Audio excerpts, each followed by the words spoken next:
And we are back. Hello. It was, I want to call that soundtrack the Dualahan team, but apparently YouTube wants to call it Versus Saturo's or Saturo's Battle Team. I feel like that's kind of, underserved, those bells. Does anyone know Golden Sun? Am I the only motherfucker that's ever played Golden Sun on the Game Boy Advanced and then Golden Sun Dark Dawn on the Nintendo 3DS? No, not the 3DS, the DS. It came with a lot of 3D stuff in it, but it was on the regular DS. We are back. We're streaming video games. We're gonna play Palworld. But before that, I am gonna test something.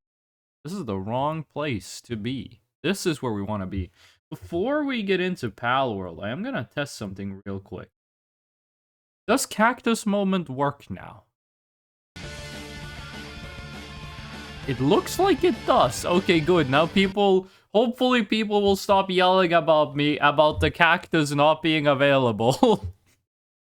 It just did what it's supposed to do. It works, okay? It works.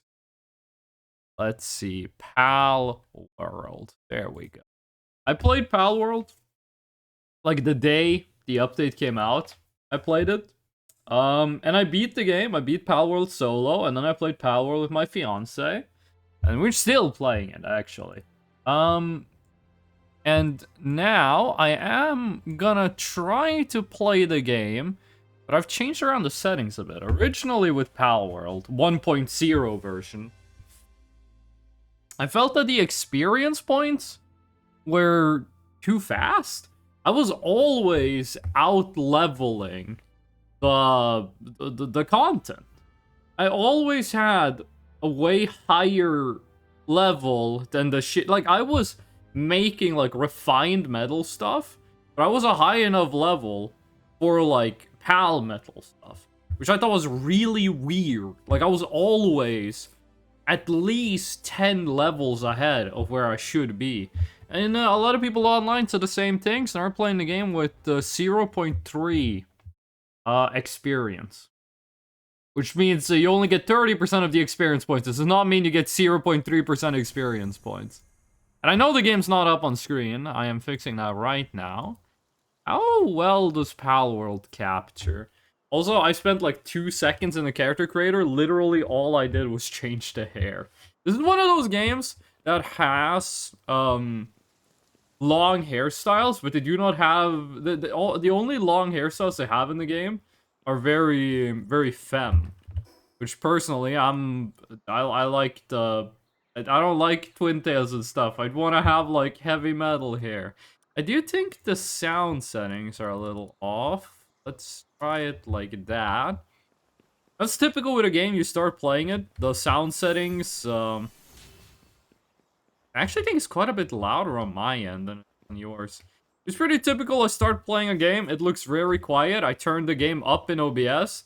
The second something action-related happens, it goes infinity volume high. If I punch the wall... Okay, well, the gnome is as loud as it should be. How you doing, Markness? 6 XP! 7 XP! I'm pretty sure on default settings that would be 18.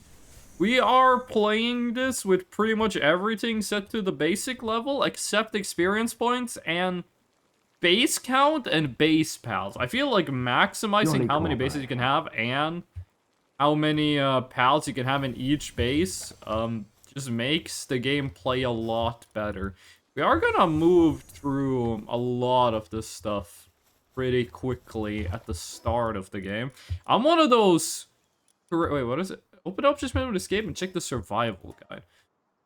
I am one of those crazy motherfuckers that thinks the best part of Palworld is the base building. Ugh. How you doing, Martinez? What you up to? You've been doing, like, all of the redeems we have.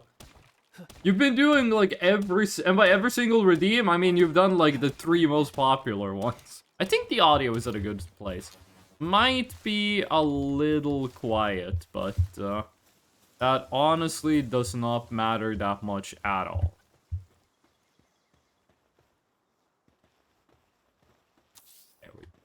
They have in the game that you can put down things at, like, a grid, but you can only do that. I love you too, Boba. How you doing? How's it going? I'm not sure if she can hear me.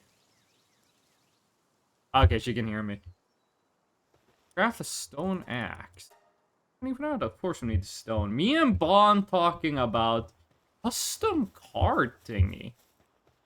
Custom card thingy. What do you mean custom card thingy? Ooh, okay. I want to see that when it's done.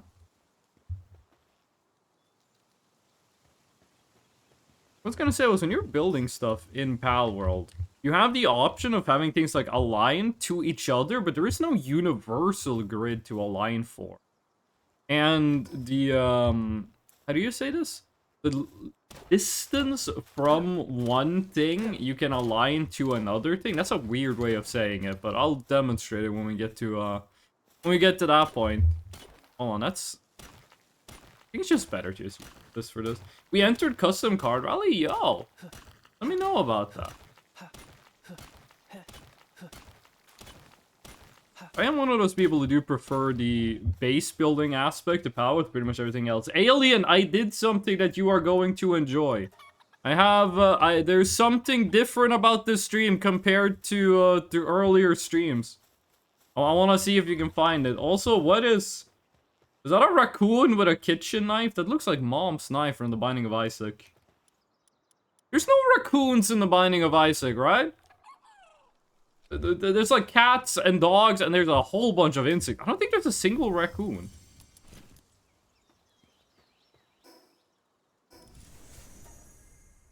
Oh, right. At this point in the game, you're supposed to level up, but because we are playing it with, absolutely, like, criminal experience settings, we still got a way to go. Do you get any experience for just killing things? Do you give me any XP if I just straight up murder you? Can I even craft a pal sphere?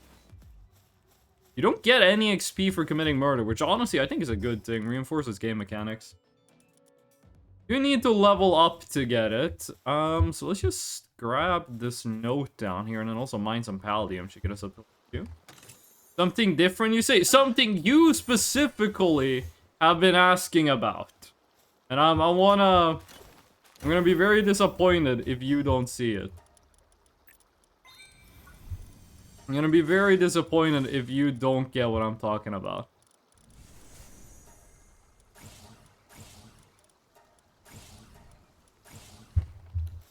Also, we are not gonna build a house, like, at all. I do not do house building in Palworld. I build bases for...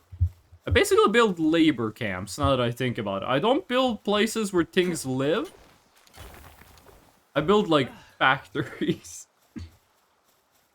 It's on a cooldown? Wait, shit, how long is the cooldown? Because I tested it live at the start of the stream. I didn't know that was at a cooldown. Hold on, how long is the cooldown? An hour? Can I just... Wait, hold on, I might be able to change the... I might be able to stop the cooldown. Wow, OBS really does not like it when I alt-tab. If I do... this and this, is it still on a cooldown? Fuck, it's still on a cooldown. Well, Alien, you gotta lock in. You gotta lock in, and then about 51 minutes from now, you get to do the cool thing. How you doing, Alien? Alien, you were talking about some driving lessons yesterday, right? How expensive is it to get a driver's license in Romania?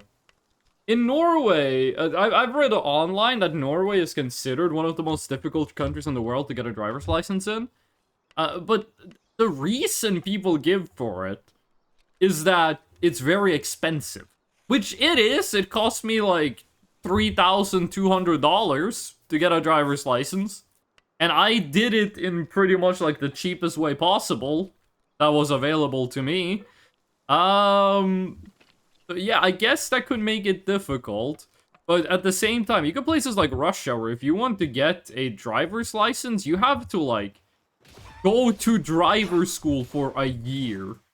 Now, whether that is an effective technique for actually making the road a safe place to be, you can look at the statistics of, like, roadside accidents, but, like, at the same time, like, surely it's better than if you just give someone the car keys. An hour? Oh, sorry, I thought...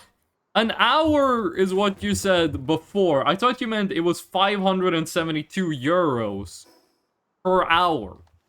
Like, getting a driver's license in Romania costs 572.09 euros an hour. Ugh. This is where me and Boba set up our first base. I think this is a pretty good spot for a base. Big and it's flat and it's pretty much all that matters. We are very quickly, pretty much at the moment we need metal, we're gonna be moving over to the orange thing you see in the red forest. Which honestly is, like, I would say the best place in the game to build your first base because there's so much metal there.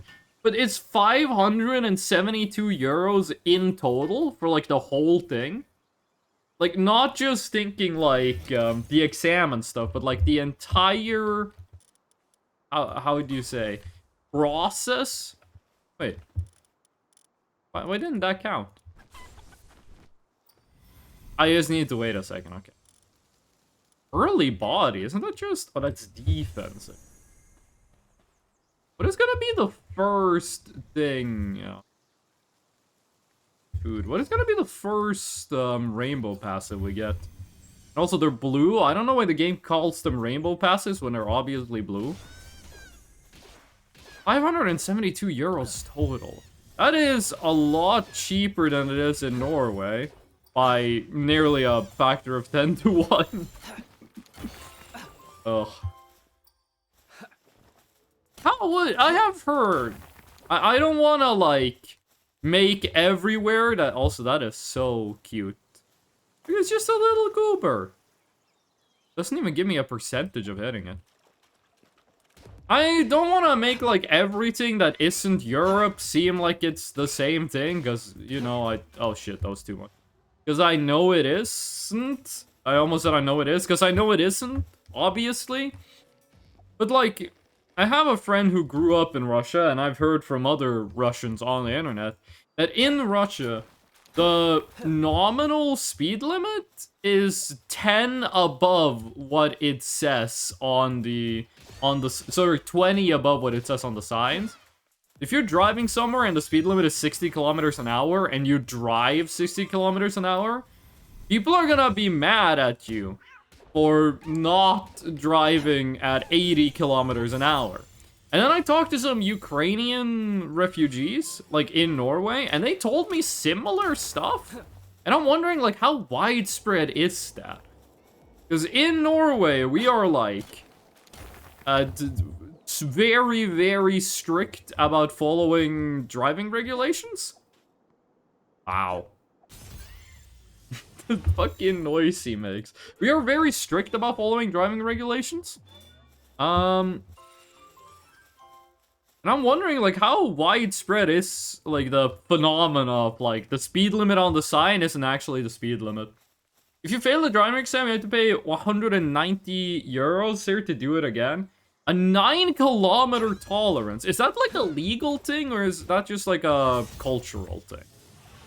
When you say a 9-kilometer tolerance, does that mean the cops won't do anything if it's within 9 kilometers? Or is it, like, the people behind you, when you're driving, will, like, get mad if you don't observe it? Legal! It's a 9-kilometer an hour? That's a huge tolerance. Really?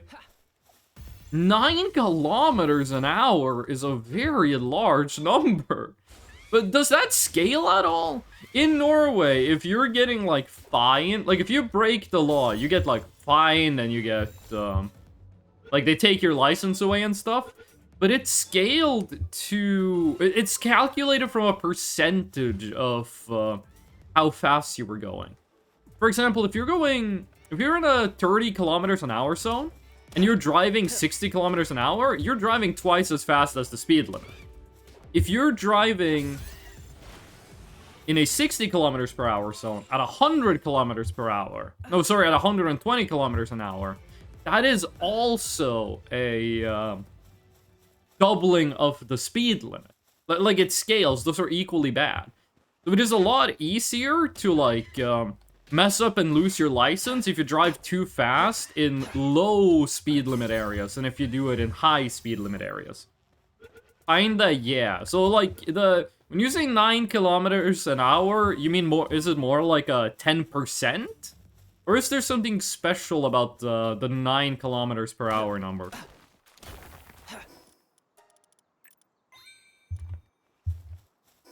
So how many levels? That was only one level up. Not gonna use the PAL box. I don't wanna, like, put in a max level jet dragon.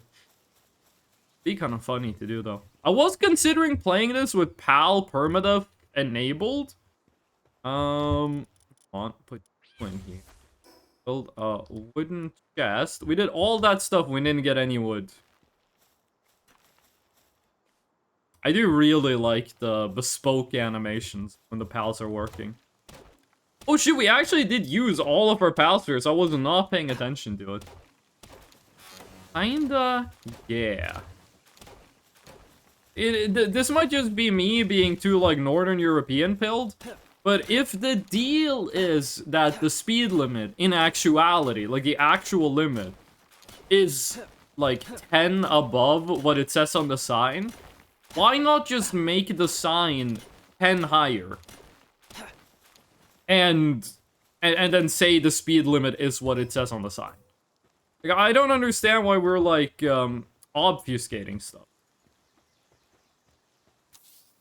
Also, see, this is what I mean. We can line things up like this, which is really nice.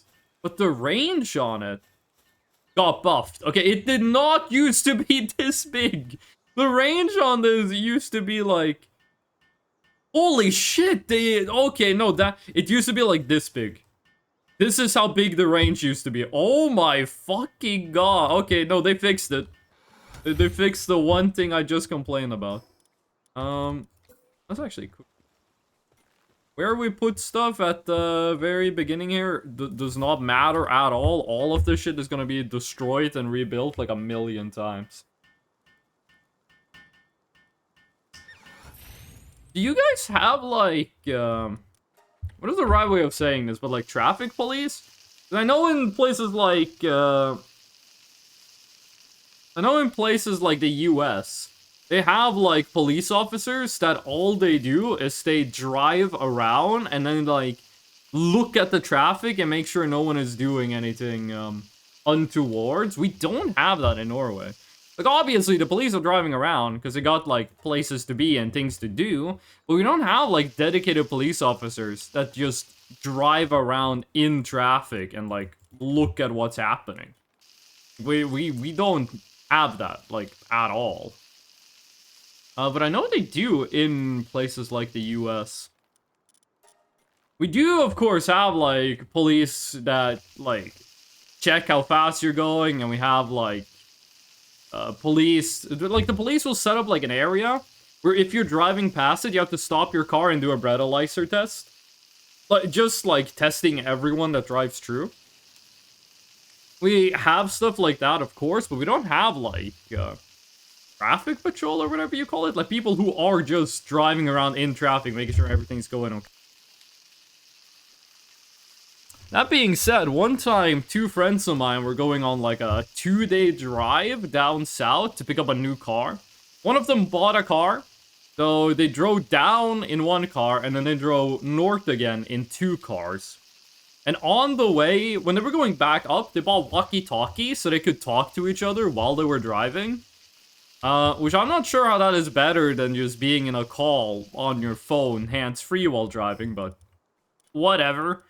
But as they were driving and they would, like, stop at, like, gas stations and stuff, they would, like, randomly, like, point to people who were, like, just, like, chilling in their cars, and then talk into the walkie-talkie and, like, get eye contact with people. And making it look like they were, like, actually traffic police. Build a shoddy bed and a repair bench. This is the only time in the entire game where they actually force you to build some human infrastructure. To build the bed, you need to make like a house, and this is the only time in the game where you actually have to make a house. Most of the stuff police does is traffic stuff. I feel like traffic stuff is like the most common thing for police to do in like everywhere though. Like I think when it comes to breaking the law, I think traffic violations might be the most common. Like, if we're talking about, like, illegal things that happen and we completely ignore the level of it, like, murder is a lot worse than driving over the speed limit, but we're not concerned with how bad is the thing. We only care about how often does it happen. I think that, like, traffic violations has to be the #1 thing. Like, you've seen the average driver. I feel the average driver breaks traffic law once a day. They just do shit every day that breaks the rules of traffic. They just do. They don't use their blinkers, they drive too fast, they brake right away. Like, the average driver does so... Oh my god. Already got something with artisan. Too bad it's on a pallet, sucks, but... No rainbow passives. Yeah, and it would be crazy to expect that at this point. What do we need for the repair bench? A bunch of wood. I feel like the #1 thing that you never... Like, every game like this has, like, a resource that bottlenecks you. There's something that you always need more of. In Ark Survival... What? I didn't summon that guy? In Ark Survival Evolved and Ascended, it's metal. You always need more metal. You can never have enough metal. In this game, at the start, it's like wood and stone. And then there's like 2 seconds where you need infinity metal. And then you get infinity metal. And then it just becomes Paldium until you get the Ice Crusher. And then after you get the Ice Crusher, it's... Ancient Civilization course. So if you're doing all of the technology stuff at the beginning of the game, it is absolutely like the pages.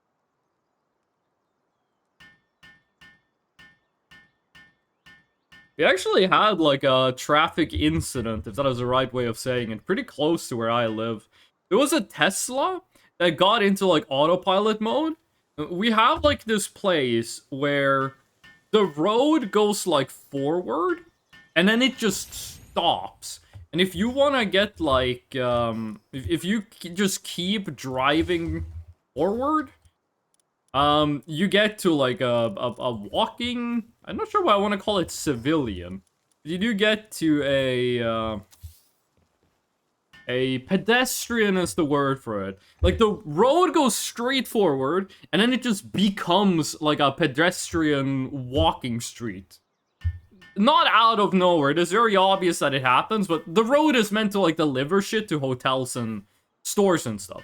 It was a Tesla who was on autopilot that got on that road, and it saw that, like, the road ended and it became, like, pedestrian town, and the Tesla just decided to fucking floor it. The Tesla just decided to go, like, maximum speed, straight ahead, into nothing. Ugh. And no one got hurt. Thank God, no one got hurt from this, but, hold on, we should be doing you. No one got hurt, but it was really fucking scary to see it, because the car just is driving normally, and then, vroom, max acceleration. Romania has among the highest accident rates in Europe, if not the highest? Well, if you do have that, hey, the speed limit is actually 9 kilometers an hour above what it says, I can understand that. Norway, has the safest roads in the world. When it comes to per capita, and I think also absolute, like accidents on the road, I'm pretty sure Norway is at the bottom of the list, or top of the list. We had a year, a couple of years ago, which was the first year in a long time where we had like no one died in traffic, which was really nice. What is it we need to get the next level? Build a feed box. That's like next level, right? Yeah. Okay. So let's sleep and then get some XP. Cannot use a bed without a roof? Well, then we're not using that one. You can't use a bed without a roof, but you can sleep on straw on the ground.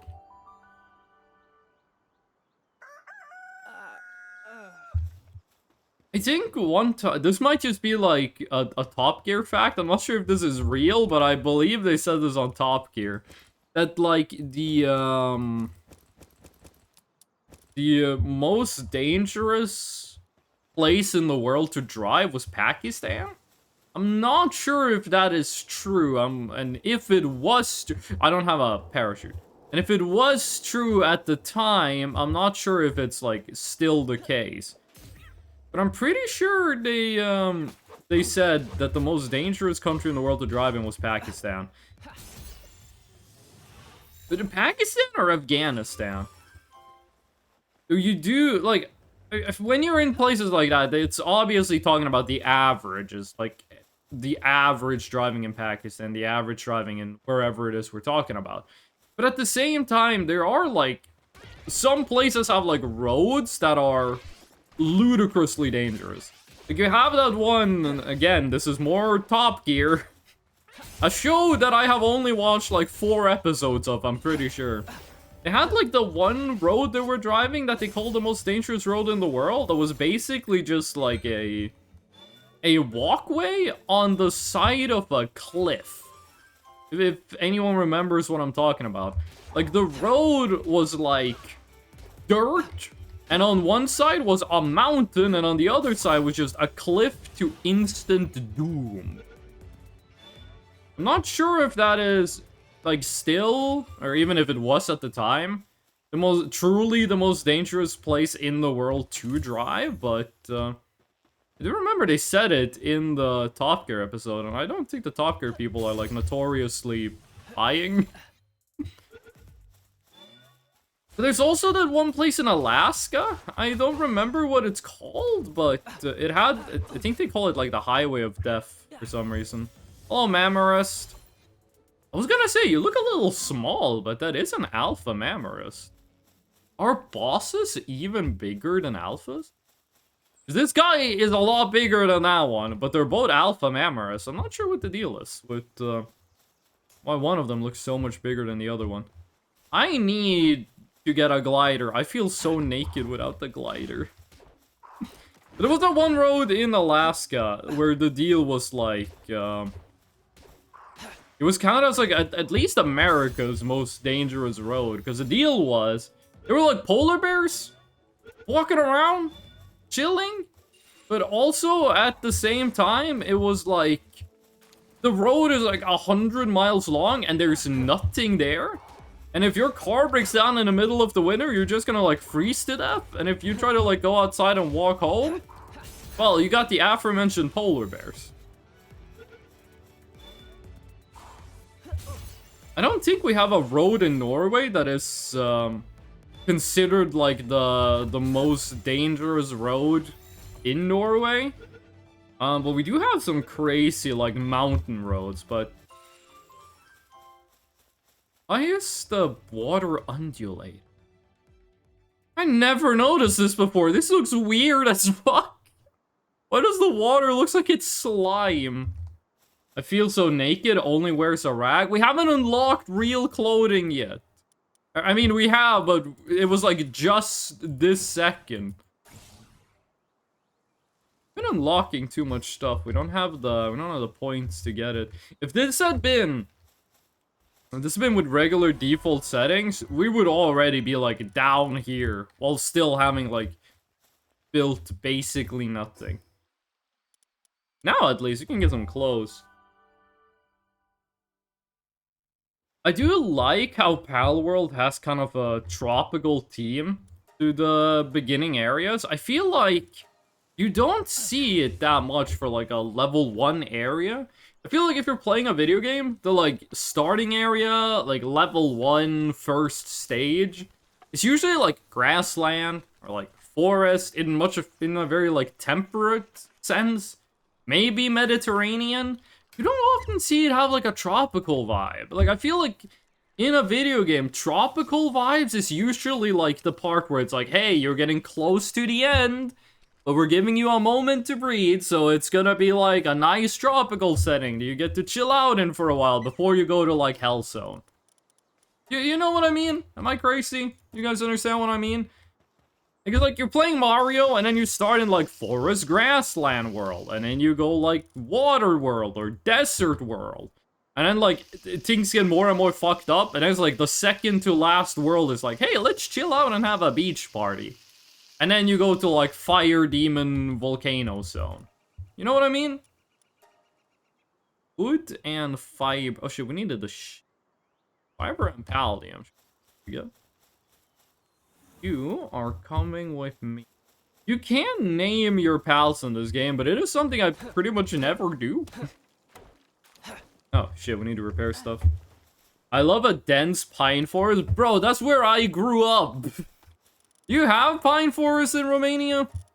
I'm assuming you do. Like, which European country? Well, I mean, I guess the answer to this would be like Spain. But many? I do like pine forest. I'm a big fan of when a pine forest gets like the right age.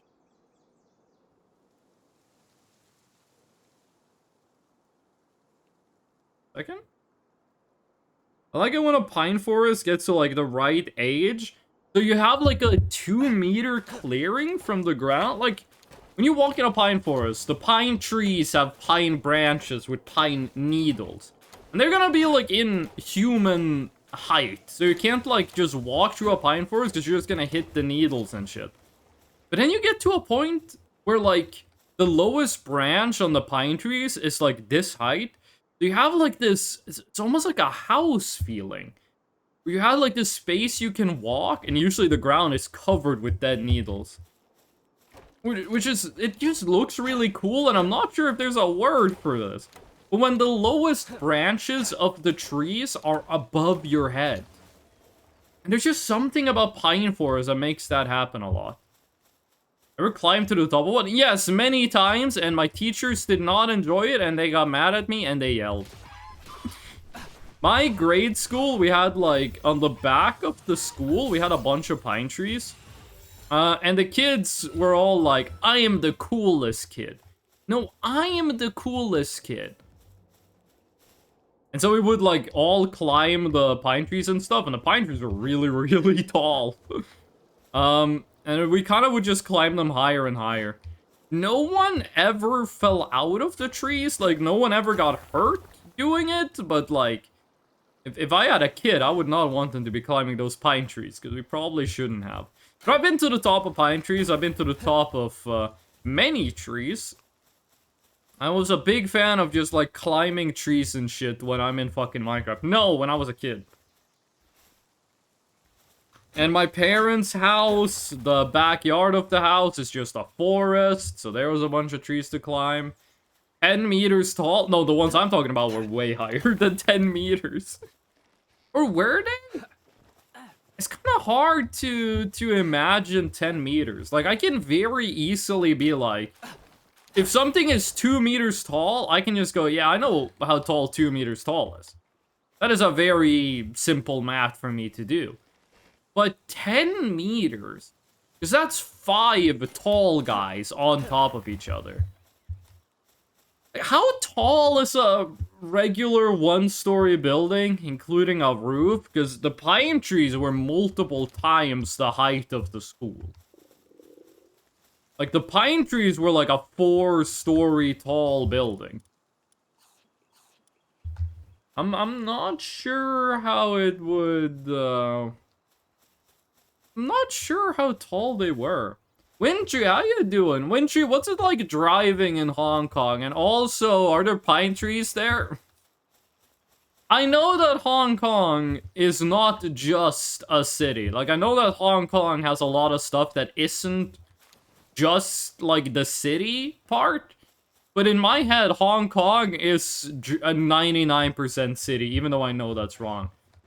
I don't know how to drive? Well, you don't need to know how to drive to know if, like, the traffic situation sucks. What's it like, Wait, hold on, Wintry. You don't know how to drive. If you wanted to get a driver's license, how much would that cost you? Like, approximately. How much do you think you would have to pay to get a driver's license? Probably pine trees somewhere here? I'm not sure. The last map I saw of Hong Kong was from, like, 1900s. So I am very uninformed of what Hong Kong actually looks like.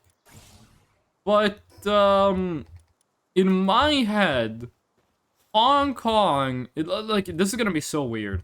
But when I imagine Hong Kong, it's like 2% city, and the rest is like nature. And then in my head I go, well, that map was really old, so it probably looks different now. And then, like, the correction I do in my head is, like, an extreme overcorrection, and Hong Kong is now, like, a Eucaminopolis. It is only city. The whole frickin'... what do you call it? Island, peninsula, archipelago? Hong Kong is more than just a island. I'm not sure what the correct term is. There was a guy I used to hang out with. I wasn't friends with him, but he was like a friend of a friend, who was from Hong Kong. Should have asked him, like, Hong Kong questions when I had the chance. We need the parachute and we need the berry plantation. What is to say? We need experience. It actually does feel kind of nice being the appropriate level for the stuff we build at the base. Because again, this is with this is with only 30% XP gain. When I played this with 1.0 XP gain, we would have already been like level 10 at this point. Have you guys played Palworld? Or what is your guys' like Palworld status? That's a weird way of saying it, but like, you know what I mean. You guys ever played Palworld? You guys just watch people play Palworld? What is the Flowey quote? Like, some people just watch stuff? I forget what it is Flowey says. I almost called him Pally. I don't want to catch you, tree fin, because I already have 5 tree fins, and I gotta be honest, that's all I need. I heard Ultra Kill collab with it. Ultra Kill collab with Palworld. Terraria collab with Palworld. The Terraria collab items in Palworld are really, really strong. Like, the Terraria items in Palworld are overpowered. That was a good throw. But I am wondering if the Ultra Kill items are also really good. Because if we go Ultra Kill, there you go. Level 32, you get V1, and then level 56, you get V2. Here they give you the revolver, and here they give you the shotgun. Which, I don't think you can do the thing where you parry your own shotgun blast. I don't think that's in the game, but, I think the coin flip revolver thing is in the game. I have not used the Ultra Kill collab items, but, I think I am going to this playthrough. With the coins too, I think the coin thing is in the game, but I am not sure. I haven't seen it, but I think it is in the game. People who haven't played Palworld, do you guys have like a favorite pal, or are you guys like ambivalent to it? I feel that's kind of like, if people who don't play Pokemon, a lot of them, especially my age, still have a favorite Pokemon. Palworld is obviously not even close to as Pokemon is. But like, does anyone here who hasn't played Palworld have a favorite pal? Also, isn't there supposed to be like a Foxspark in this area? There's a Pangolin spawn over here. God, I guess they moved the Foxsparks to the other side of the hill. I'm pretty sure the coins are in the game, but I can't really confirm because I haven't seen them. Take aggro from these guys. These guys, if they run away from you, they jump in the water, and they are really, really fast in the water. No and no and no. I gotta be honest, homie. I don't remember asking 3 questions, but I'm glad you I'm glad you itemized your answers. Like you gave 1 answer for each question, even when I don't remember them. By the way, the percentage lies. That is not a 39% chance to catch it. It's actually quite a bit lower than it. Palworld is one of those... Palworld is like Fire Emblem style, where it lies about the catching percentages, which I am not a big fan of. It used to be a lot worse. It used to be when the game first came out, early access and all that, the percentages were wrong, and there was like bonuses the game said you have that you didn't actually have. Like the green thing I just picked up, you used... Is that a foxbar? No. You use that to get, like, better at catching stuff. That used to, like, not do anything. It used to just straight up be button that does nothing. But Wintry, Alien, what are you guys gonna do today? What's your plan for the Sunday? It is a chill Sunday time. I had leftover pizza for breakfast. I drank a coffee, and, I'm chilling. This egg spawn... Hello, Gumas. This egg spawn has a chance to be a huge verdant egg. And if it is a huge verdant egg, I think it's guaranteed to be the Mammoris, like the big mammoth guy. You can actually get one of those guys insanely early in the game, and it is very overpowered. Not in a fighting sense, but in a... That thing gets you a lot of wood and a lot of stone, no problem. I've been playing RimWorld, just a little bit. Just like a few seconds of RimWorld off stream. And I got attacked by some raiders. One of them had a gene thingy. I'm not really sure how the biotech stuff works, but he had a gene thingy that makes them deathless. Like they regenerate. Like I killed them and then they came back. I'm not entirely sure how it works. But if we have any, like, RimWorld gamers, I was wondering, if I, like, amputate their legs, and I just, like... Because they regenerate. Like, they never die. They just keep regenerating. Can I just use one of them as an organ machine? Like, can I have a deathless raider in RimWorld and then just amputate their liver? The liver regenerates, I amputate it again? Like, I'm assuming there is something in this that makes it, like, very unpractical to do stuff this way. But at the same time, I do feel it would be kind of funny. Is that something you can do? Also, that... Oh, we gotta use the parachute. Limb regeneration. Okay, Homer Simpson, but you know enough about RimWorld to tell me if that strategy could work. If I have enough, like, prisoners who are deathless, can I just have that be, like, free organ printing? This is the kind of shit RimWorld has you talking about. Okay, what is it you want me to build? Palgear and berry plantation. Do we even have Palgear on lock? No, that's next level. Well, let's get some berries going. We need stone. I am not sure how it is you get the berry seeds, but I always end up when I'm playing Palworld with like infinity berry seeds. I think there's just a bunch of like low-level beginner pals that drop berry seeds out of nowhere. I find lettuce seeds is kind of like the thing that stomps me. Because at some point in the game, you do want to just make infinity salads forever. I really like the way Kataiba moves. You do at some point just make infinite salads forever. But at that point, you need to get like lettuce seeds. Tomato seeds, I'm not sure how, but I always have infinity tomato seeds. But lettuce seeds, I like gotta go and buy them. I never get like random drop lettuce seeds. Should make another chest that's just for wood and stone, because that is by far gonna be the thing we don't want to be carrying around. And let's just make 2 while we're at it. 3 would be overkill, and let's get some more handiwork guys in it. It's only gonna be Katiba, right? Oh no, I forgot. Pretty much everyone can do handiwork.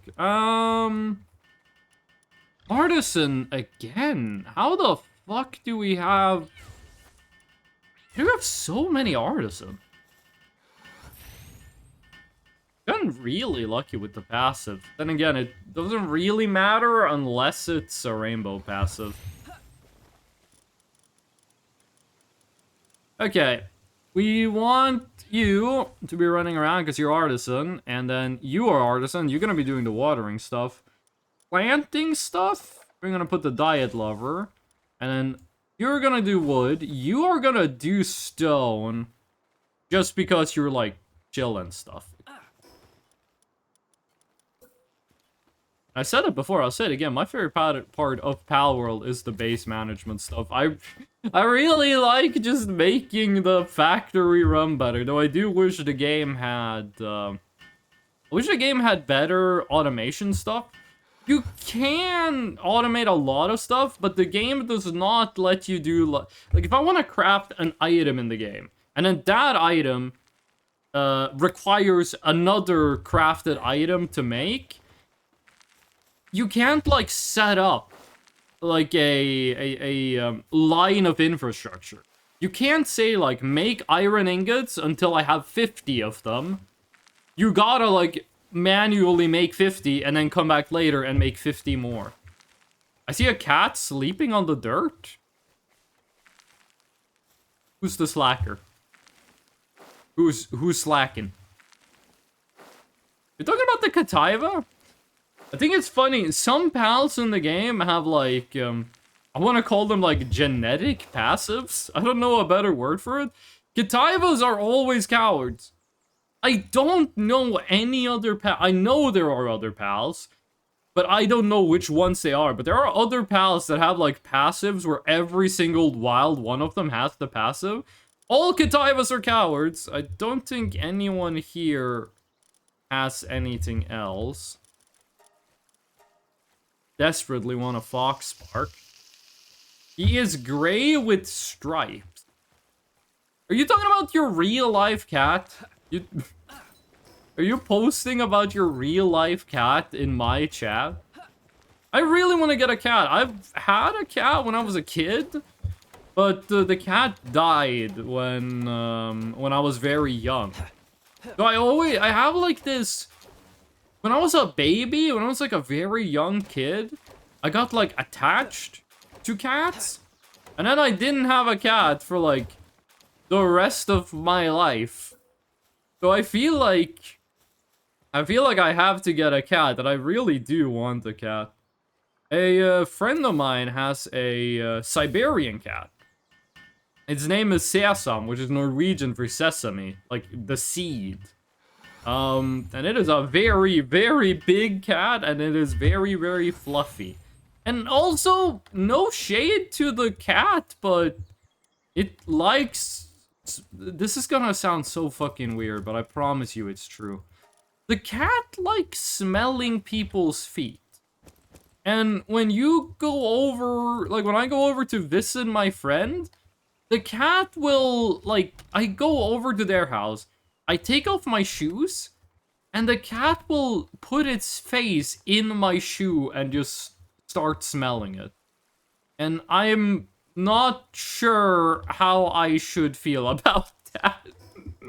It's weird, it is strange, but like at the same time, it's like, whatever. Cats do cat stuff.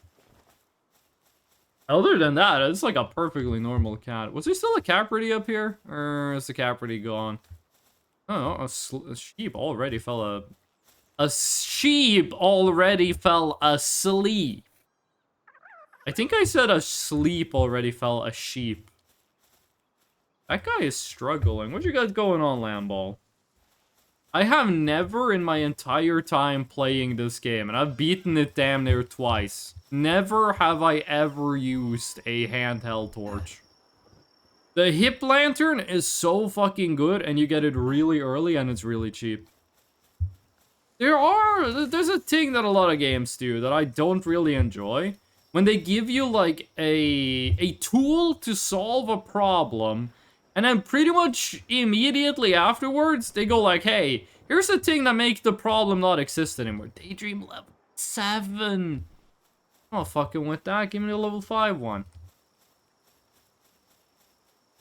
Level 6. Let's start with the level 5.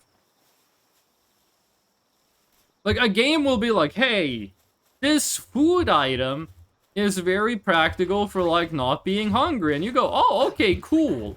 And then, like, 2 minutes later, the game is like, hey, here's an item that makes it so you are literally never hungry again. Cat in the Discord? I'm gonna take a look after I beat up this... I'm not even sure how I would describe this thing. I don't know why, but in my head, daydreams are Irish. Not, like, Irish... in the sense of an Irish person, but Irish in the sense of, like, Irish folklore. I think that's just because of, like, nightmares. That is a gray striped cat sleeping in dirt.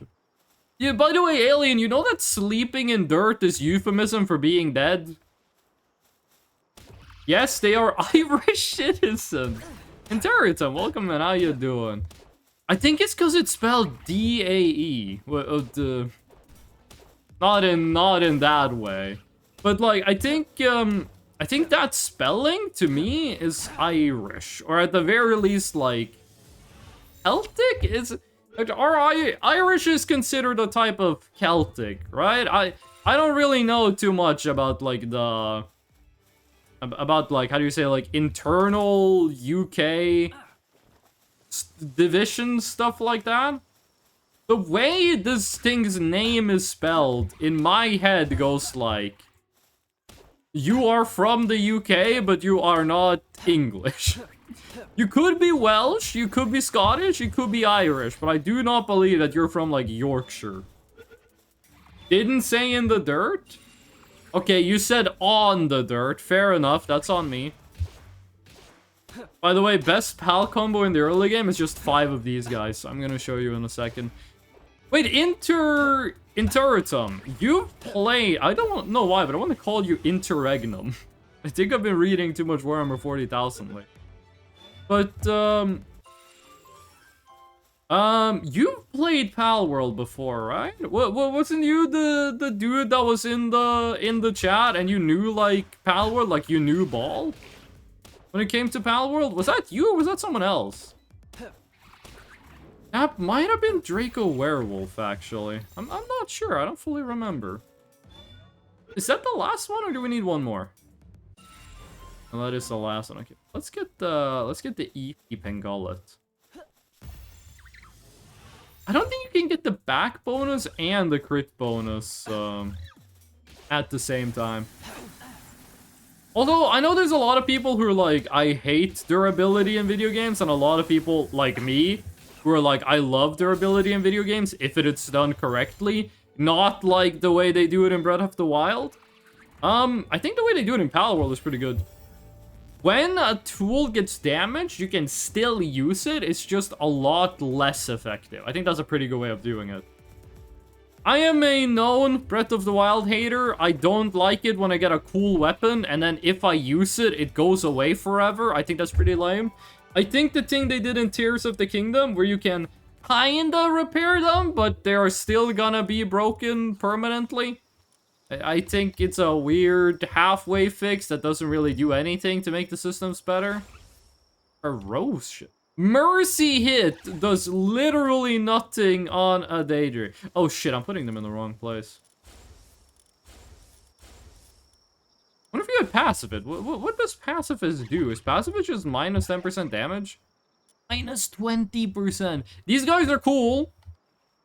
Because they're passive damage. They just fly around you, and if you hit something, they all blast it. They do dark damage. Normal types are weak to dark damage. Pretty much every fucking thing you fight in the early game is normal type. They are really nice to have. There are some other nighttime pals we want to get, but I think it is too late in the night to get them now. There's some daydreams around, but I don't think there's any wisp-paws, and combats are not even in this area. By the way, Alien, that's not like one of the kitties, right? Like, the kitties don't grow up that fast. Right? That's like one of the... What is the correct term for this? One of the parent cats? One of the old head cats? What do you call a cat who is a parent? I guess you would just say the parent. Well, I have heard people... Like, I've heard people who go like, my dog is my baby. They call themselves a parent. Like, P-A-W rent. Also, no, you should not be taking ingredients. No. I want them to eat the raw berries. He is barely one. Okay, but the kitties you had, like, before are, like, 2 months old. No? You need to get wool. Which means we should probably build a ranch. 5 fiber. Ranching? I've seen a lot of people play Palworld and they just don't ranch. Even though ranching saves you so much fucking time. You just get items passively. Like, you never have to farm for, like, pal organs, which sounds fucking terrifying. You never have to farm for organs, you never have to farm for pal fluids, you never have to farm for high-quality pal oil. If you just build ranches, they'd save you so much fucking time. Well, at what age is a kitty considered to be, like, an adult cat? At which point would it be, like, prudent to be like, hey, cat, start paying rent? How old does a cat have to be before it's like a grown-ass man? There you go. You can build these so they're, like, sunken into the ground, but if you do, the pals can't get into them. They still do the job if they can't pathfind to it, but they do end up all of them just standing in the entrance doing, like, idle animation. It looks really weird. 1 year old. 1 year old. In Turritum, you didn't answer if you were, like, if you've played Palworld. If you don't want to answer the question, okay, I'm not gonna press it, but...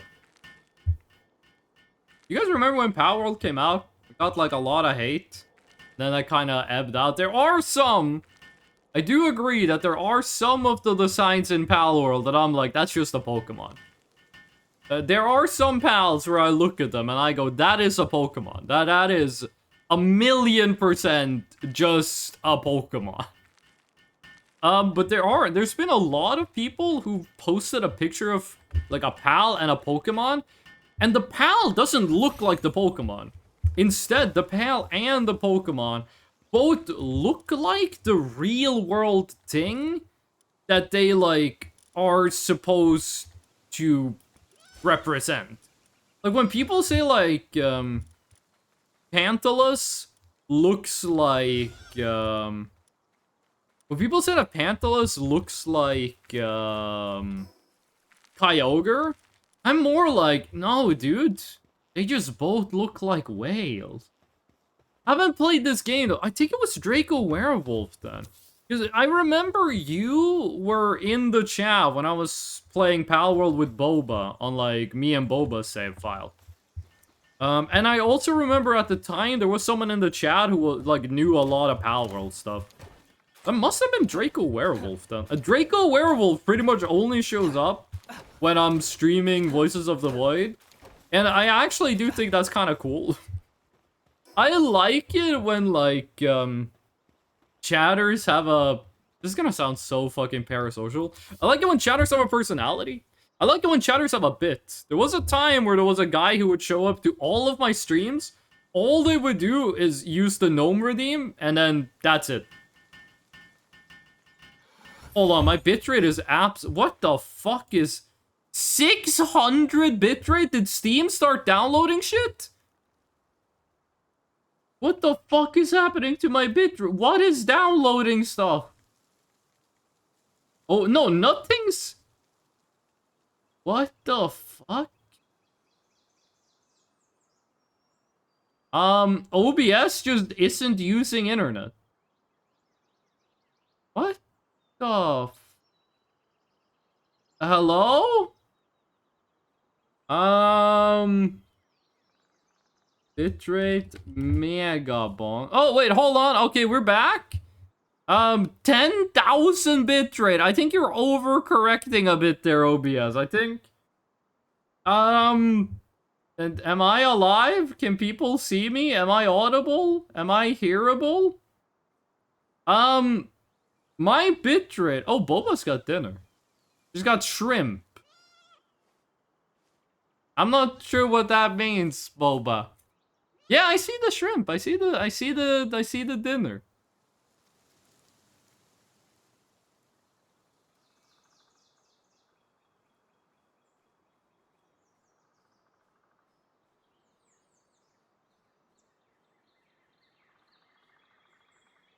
It buffered a little? That should have buffered a lot, because that was...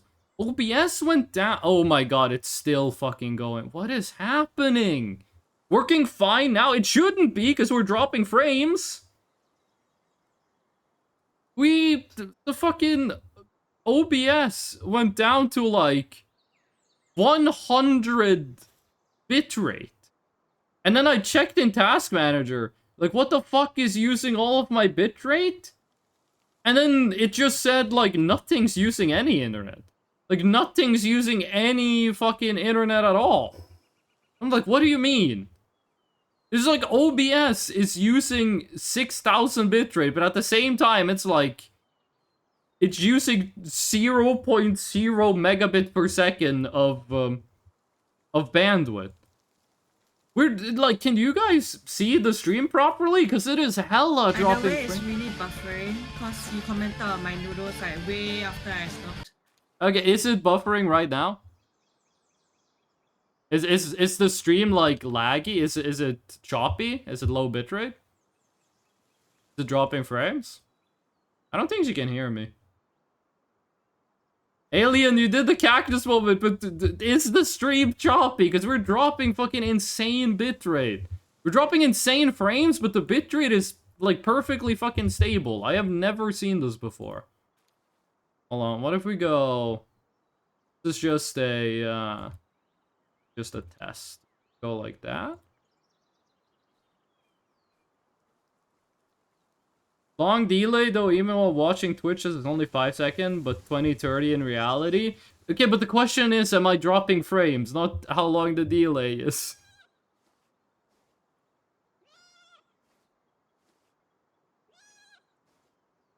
I feel like OBS does not give a shit about what I tell it to do. I tell OBS use this bitrate, and it goes, I'm gonna use 4 times that bitrate. Okay, hold on. And then if I go back to this... Okay, now it seems stable. I have no fucking idea what happened. OBS just decided it wasn't gonna do anything. The bitrate went down to like 100, and then I checked in Task Manager, hey, how much internet is OBS using? And it said OBS isn't using any internet. And I went, well then what the fuck is it doing? No buffering, no chopping, no glitch, only good quality and constant frames. We dropped 14,000 frames. If it looked good from your point of view, that is the thing that matters. But like OBS was basically like screaming and shitting its pants. No buffering, but it's quite delayed. That is interesting. Okay. Well, is it still delayed? Like, if you type a chat message right now, how long does it take until it shows up on stream? Okay, hold on, Alien, let's see how long it takes before that message shows up. Let's see how long it takes for that. 2.2 seconds for me?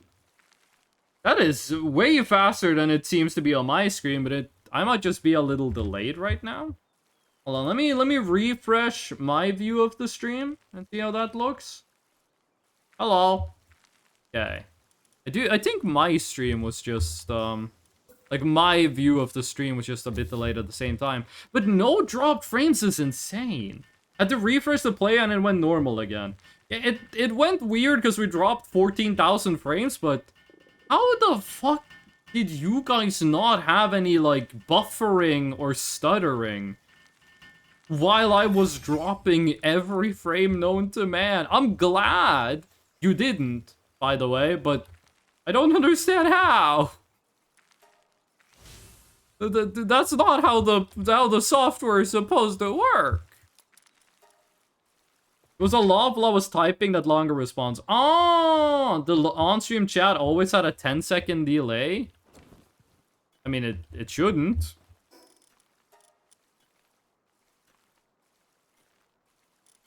It's not supposed to, but okay. It looks like we're back to normal. 13,998 drop frames. That might sound like a lot, but if you want to know how many seconds that is, you gotta divide it by 60. Okay, well, that was fucking terrifying. I guess we just go and get a Fox Spark, and that way we can automate, pretty much the entire food production pipeline. Why didn't I just teleport? The answer is because it's really fun to do this. Shouldn't be, has been this way since the beginning. I'm not sure what... like, there's always gonna be some level of delay to the chat. That's... like, that's just how technology works. There's always gonna be, like, a little delay. We can't display the message before you type it. That kind of shit, right? But, I'm pretty sure I set the delay to be, like, minimum. Like, I used to have it be quite long, but I think I changed it to be, like, the smallest amount Twitch allows. Either way, if it works, it works, and that's the only thing that really matters. Oh. If it works, it works. It feels like it's the most, like, engineer-pilled thing you could say. Probably besides, like, spy sapping my sentry. Engineer mains don't want to hear this, but the most important thing for an engineer is the teleporter. I almost said sentry gun. You can tell I'm an engineer main. Sentry guns get kills, dispensers win fights, and teleporters win matches. That's all I'm saying. They should make it so the Frontier Justice gives you a revenge crit for every person that uses a teleporter. If someone uses your teleporter once, that is one revenge crit. Immediately making Engineer the strongest combat class in the game. I've been watching a lot of, like, Team Fortress 2 rebalance videos. I've seen the one with 8 seconds of bleed. But there are so many Team Fortress rebalance videos where it's like, yes, it is obvious this person is a heavy main. These are the balance changes you want? If you're a sniper main, you could just say it. You don't have to hide the fact that you're a sniper main. You're still human. Happening again? What do you mean happening again? We haven't dropped frames. The frames are undropped. Nothing should be happening. Hold on, watch this. You hit them once, and then you get all of these fuckers to, like, blast them. And they can't kill it. Which is by design. So they get stuck at 1 HP, and you can easily catch them. Ooh! Got me. I'm blasted. Alien, I hope you realize that just saying happening again in a Twitch chat is, like, one of the scariest things you could have said. Northern Lion did one time... Oh, those guys drop berry seeds. Oh, shit, I killed it. One time, Northern Lion said that the worst thing you can say in a Twitch chat is just show up, first message. Why is he breathing so loud? Are you gonna shoot this guy or... There we go. And then you don't explain yourself. You just post a cat emoji. You really are a Twitch chatter. I was gonna say, aren't these guys like level 12? We should be able to take care of this dude. Also, since the Daydreams are like not technically summoned, they're just following me around, they are invincible. Don't ask me how you can see them. But they don't take any damage. This is an insanely overpowered early game strategy. And these are also not good daydreams. These are like very bad daydreams, like passive-wise. I do think Palworld should have some system in place to make like catching a bit more dangerous. Because you can just kind of spam Pal Balls when things get low on health, and it can't work. Slave is pretty good. And they can't do anything about it. In Pokemon, if you throw a Pokemon ball, that is your turn. Your turn is over after you throw it. You throw the ball, the Pokemon breaks out. I'm out of spheres! The one thing I was supposed to catch was a Fox Spark, and I ran out of spheres before I could do it. Pokemon, you throw a Pokeball, that's your entire turn. Now the other team gets to take their turn. They get to, like, attack and knock out your Pokemon. Palworld? Yes, they do get to do an attack afterwards, but since the game is not turn-based, you can just dodge. You can just roll. And then there is no consequence. Okay, those 2 Mega Spheres! Okay, let's go. Do not miss. Some pals like to do, like, a little spicy jump after they dodge. Or a little spicy jump to dodge after you throw the ball. Okay, Daydreams, blast them! Get them, goons! Can't really use that word anymore. It's like my favorite word for henchmen. And then the internet happened. Can't use it anymore. There are a lot of words and phrases and shit that have just been completely ruined by the internet, and I think goon is like the worst one for me, because it is such a good name for just like goofy, cartoonish bad guy, and now it's completely unsalvageable. Ugh. I didn't see what the passives on the Fox Sparks were. Artisan? Remarkable craftsmanship? Find first and say this. Well, the sadist one, we're gonna add that one to our party. You and there. What do? You do planting and harvesting. You are better than the Gumos. Do like 2 things for the price of 1, which means that Kataiva. You also make other people better at gathering. I forgot about that. Okay, sweet. The berry pipeline is in process. We gonna need leather. Leather is another item that you will never have enough of in the early game. You can get infinity leather by catching a serpent and you're setting it to ranch, but serpents are kind of hard to get. You can fish for them, which I think is the best way of getting them early game. But catching a serpent, I think the lowest level wild serpent is like level 28. Like 26, 28. They're kind of high up there. There are a lot of pals you can hunt for, you can hunt to get, there we go. You can hunt to get leather, but, just being able to ranch it is so nice, because you don't need to do anything. You can just have the pals do all the work.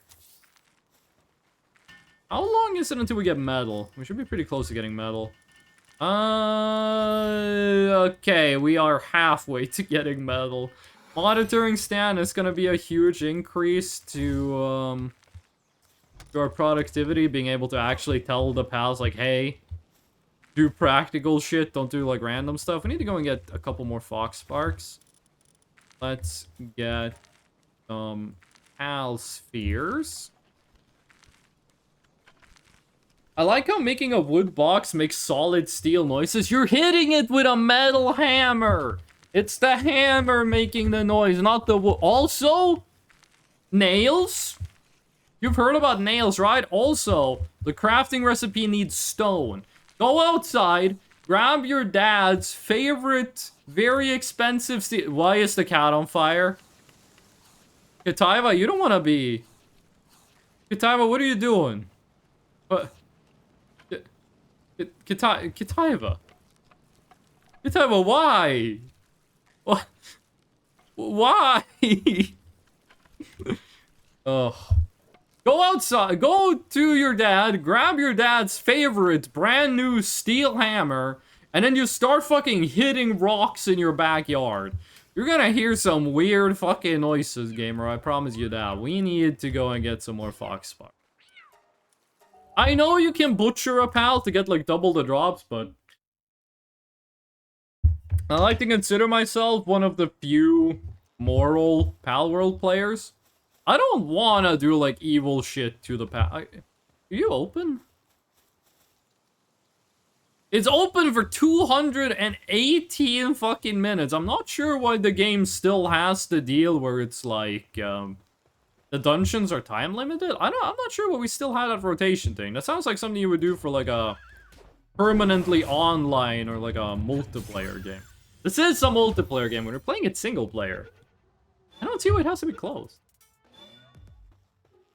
I don't know what kind of nails you drive, but I'm sure they don't sound like steel plates. The hammer is made of steel. The hammer is the steel part. The hammer is made of steel plates. The hammer looks solid, but actually it is perfectly hollow. Which is what makes the characteristics. Not sure what cartoon character that accent was supposed to be, but I annoyed myself saying it. Okay, let's try to remember that we're here to catch fox sparks. I don't fuck with the monitoring stand. Stone pit and logging, like these automation sites, these ones are good. Logging and stone pit are good, but I see people who like exclusively do the like the automation for resource gathering and like never go and mine stuff manually. It is just not efficient. It is a lot faster in a lot of cases. Also, shit, we gotta remember, we're here for fox sparks. Stop catching random shit. Go find a fox spark. It is a lot faster to go and mine ore yourself than it is to go and get ore from a ore automatic site. The fastest thing is doing both, but then you are spending PAL slots, which PAL base slots is your most valuable resource in this game. You're spending those slots on getting ore, when you could be spending that on getting like high quality PAL oil instead. Borg? Roajiro is one of the best designed pals in the game. Like, okay, talking about the Pokemon stuff. This is a Pokemon. This is Vulpix. I absolutely agree this is Vulpix.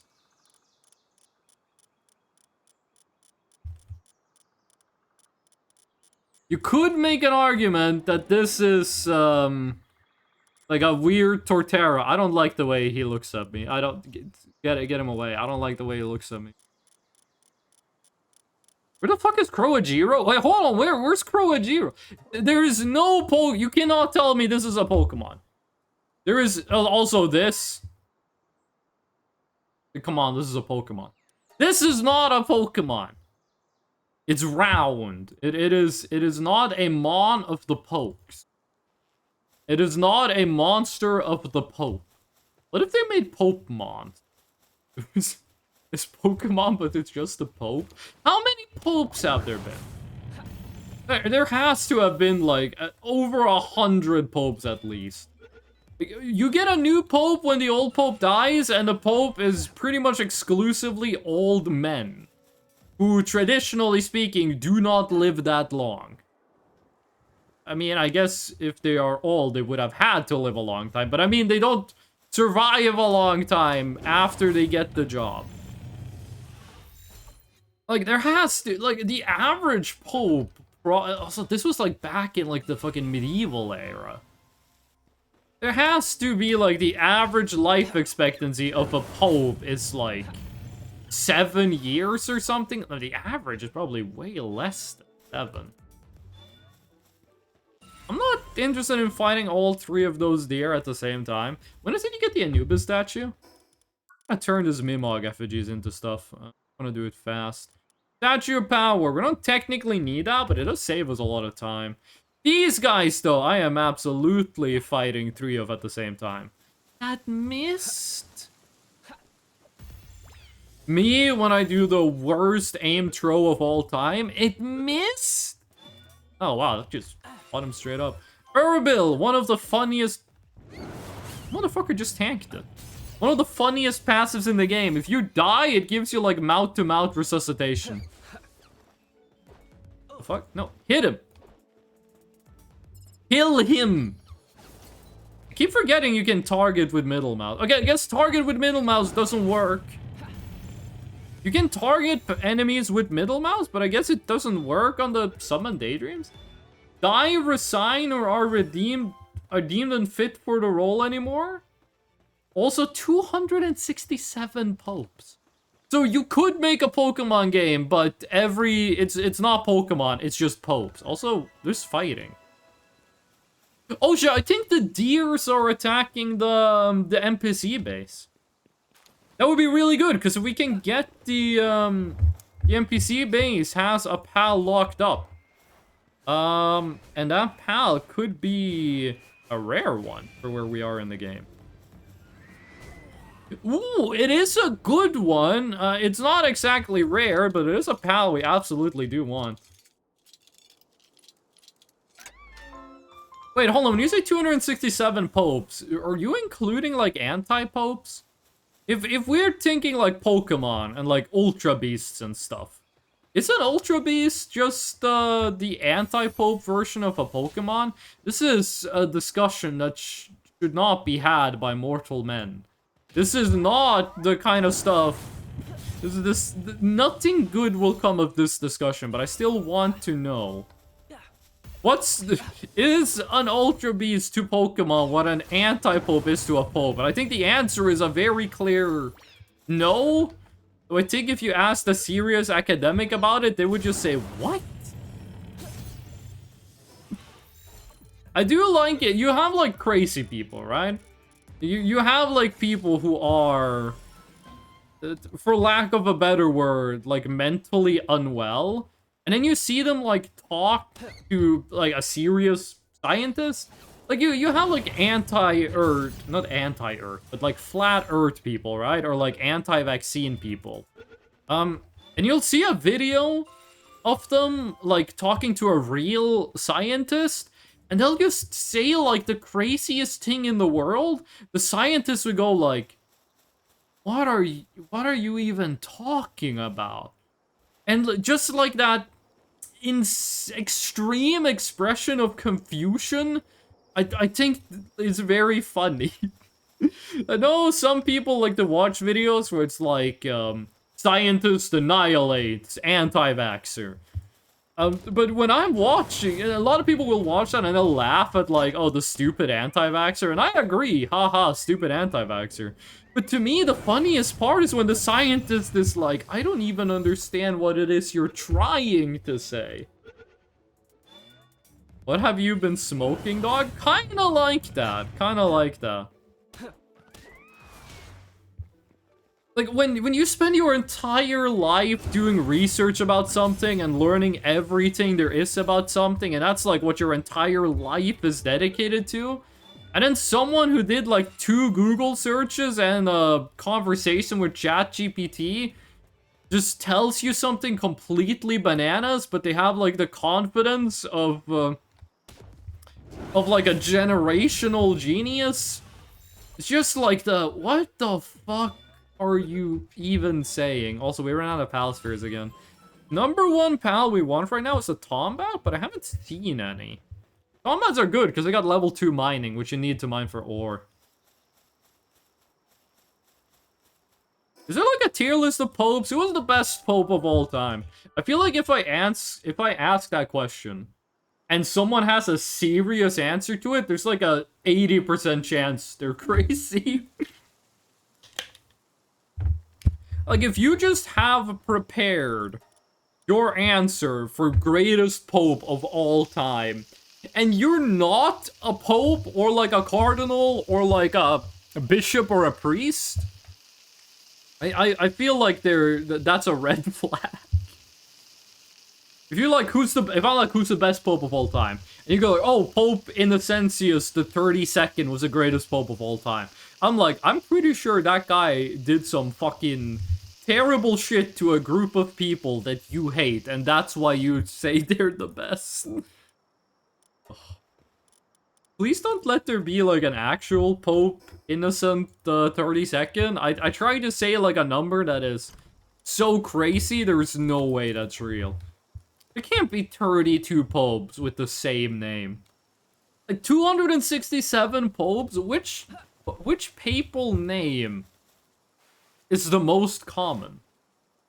Some of them have to be, like, more popular than the other ones, and I'm pretty sure Innocentius is, like, the top of the list. Okay.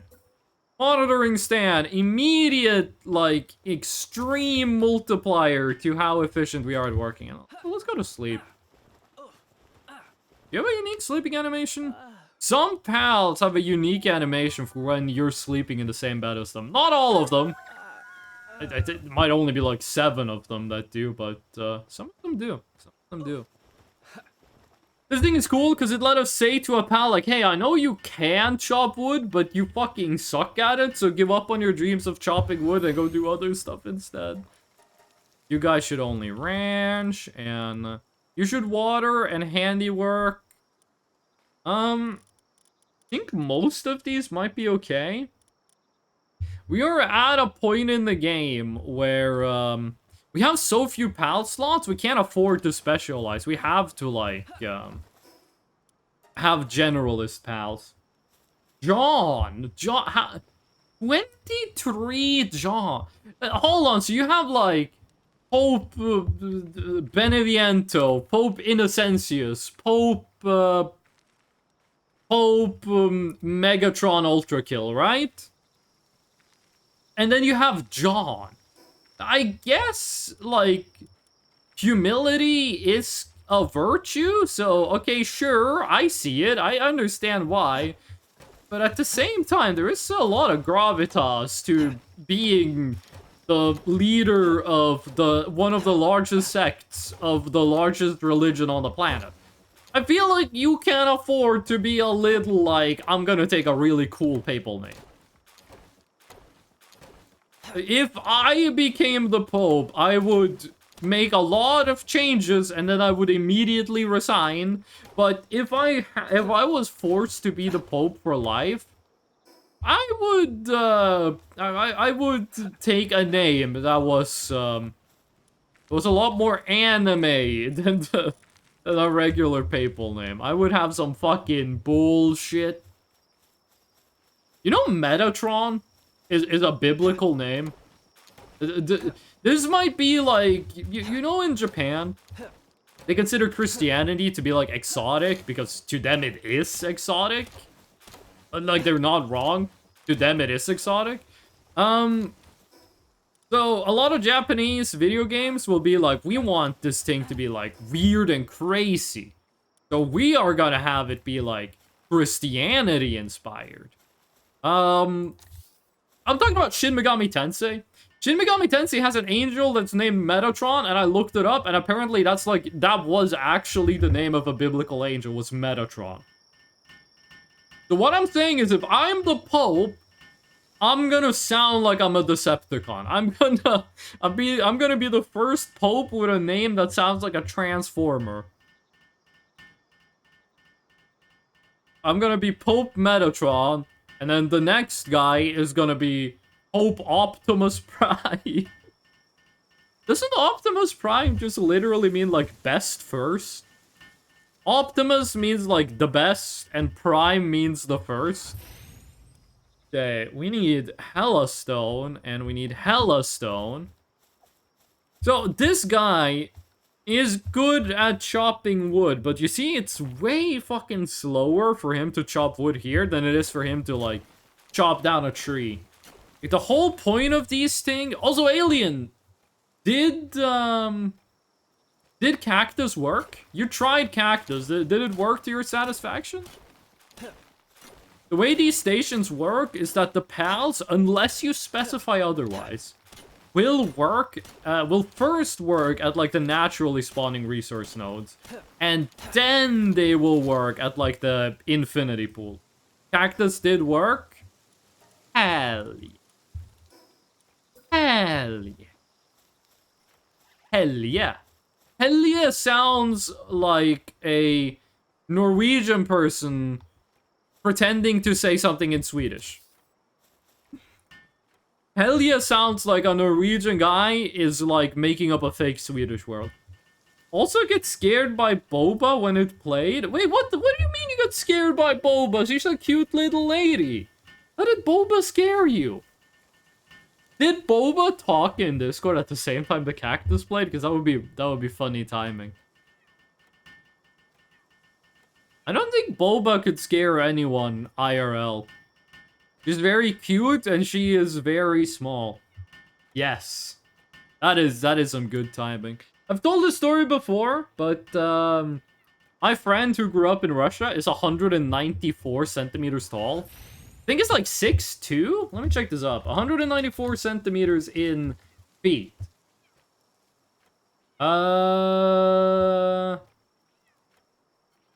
It is 6... What the fuck does this mean? 6 foot and 43 divided by 8 inches.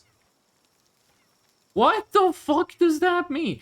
6'4". Okay, my friend who grew up in Russia is 6'4", right? He is 194 centimeters tall. His girlfriend is 154 centimeters tall. They have a 40 centimeter height gap. When I had never met his girlfriend before. But I was gonna meet her for the first time. So, yo, Proto, welcome in. So I was gonna... Proto, have you played Palworld? So I was gonna go... me and my friend were gonna go to a store. We're gonna buy snacks. Then we're gonna go to my friend's apartment. And we were gonna watch a movie. I don't remember what movie it was. We were gonna watch a movie. And he was gonna introduce me to his girlfriend for the first time. So I go in the store and my friend shows up and he goes in the store with me. And then he finished up first and he was like, hey, the store's crowded. I'm gonna wait outside. I was like, yeah, man. He goes outside to wait. I'm finish up in the store. I go outside of the store. And you know those like electric scooters? They're very popular in Norway. You like use an app to like pay like $5. You can use an electric scooter for like 10 minutes.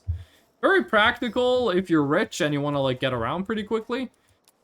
He was talking to someone who was on one of those. And I was like, why is my bro talking to like a random child who's just on an electric scooter? Like, I walked over and I'm like, hey man, what's up? And he was like, oh, here's my girlfriend. And that's when I found out she was like 154 centimeters tall. I did not know until that moment that she was that short. I legit thought he was talking to a child. Oh. They're the same age, by the way. They're both late 20s. We need to build a crusher. And we want to put this next to the water thingy. To the farms, because this uses water, and we don't want Pangala to have to walk too far. How you doing, Proto? What you doing today? What you up to? We've dropped 20,000 frames. So he's an honest guy? I'm not sure what you mean. What are you implying about my friend? He is a very tall guy with a very short girlfriend. Also, I'm not gonna like police what outfit people are wearing.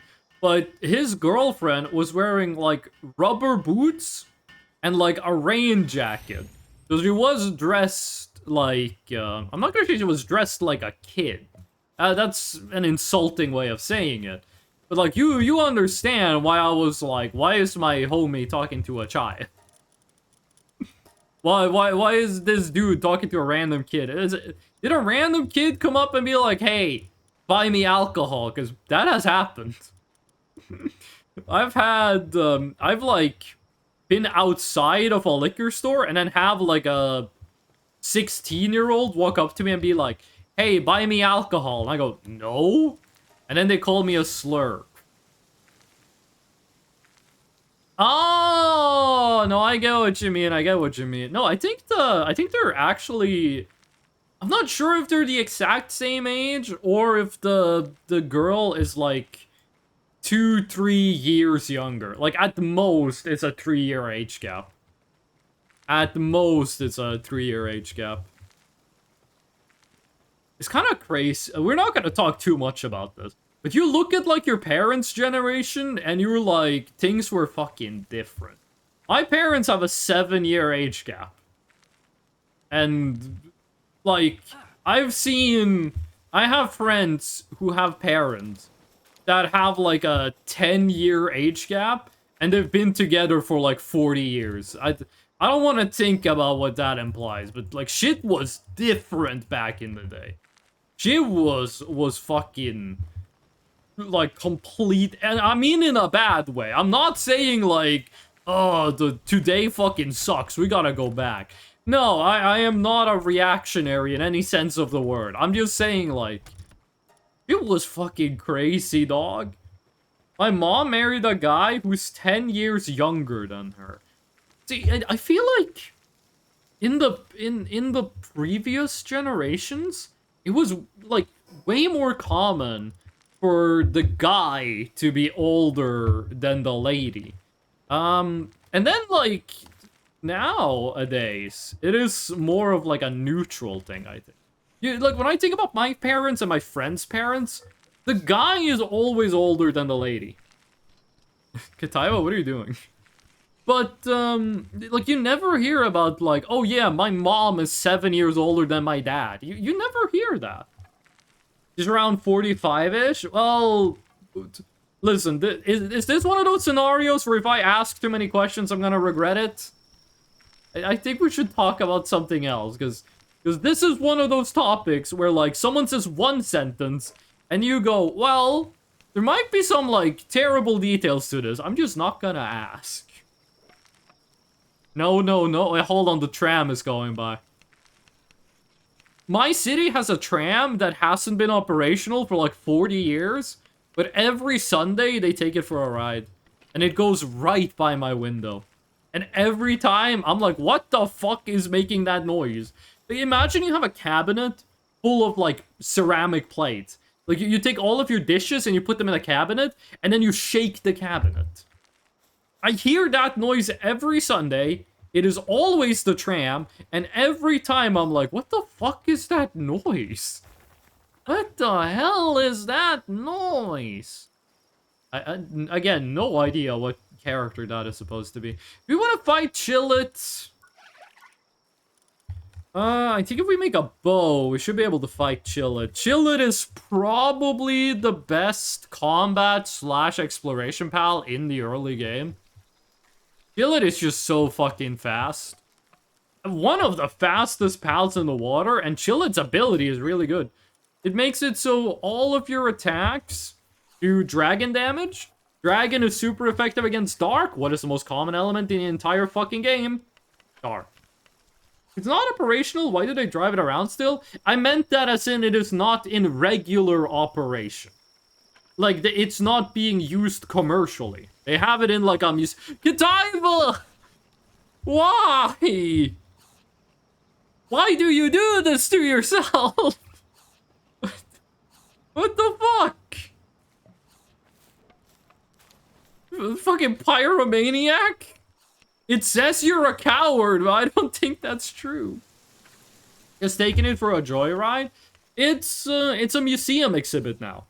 And one of the, like, museum attractions is you get to take a ride in, like, this really old tram. It's like, hey, experience what it was like back in the 80s.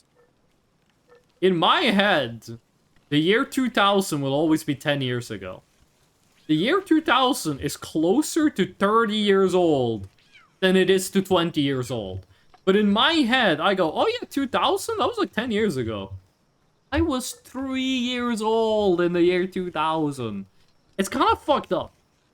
I have a legitimate chance at being the last person alive who was born before the year 2000. That is insane to think about.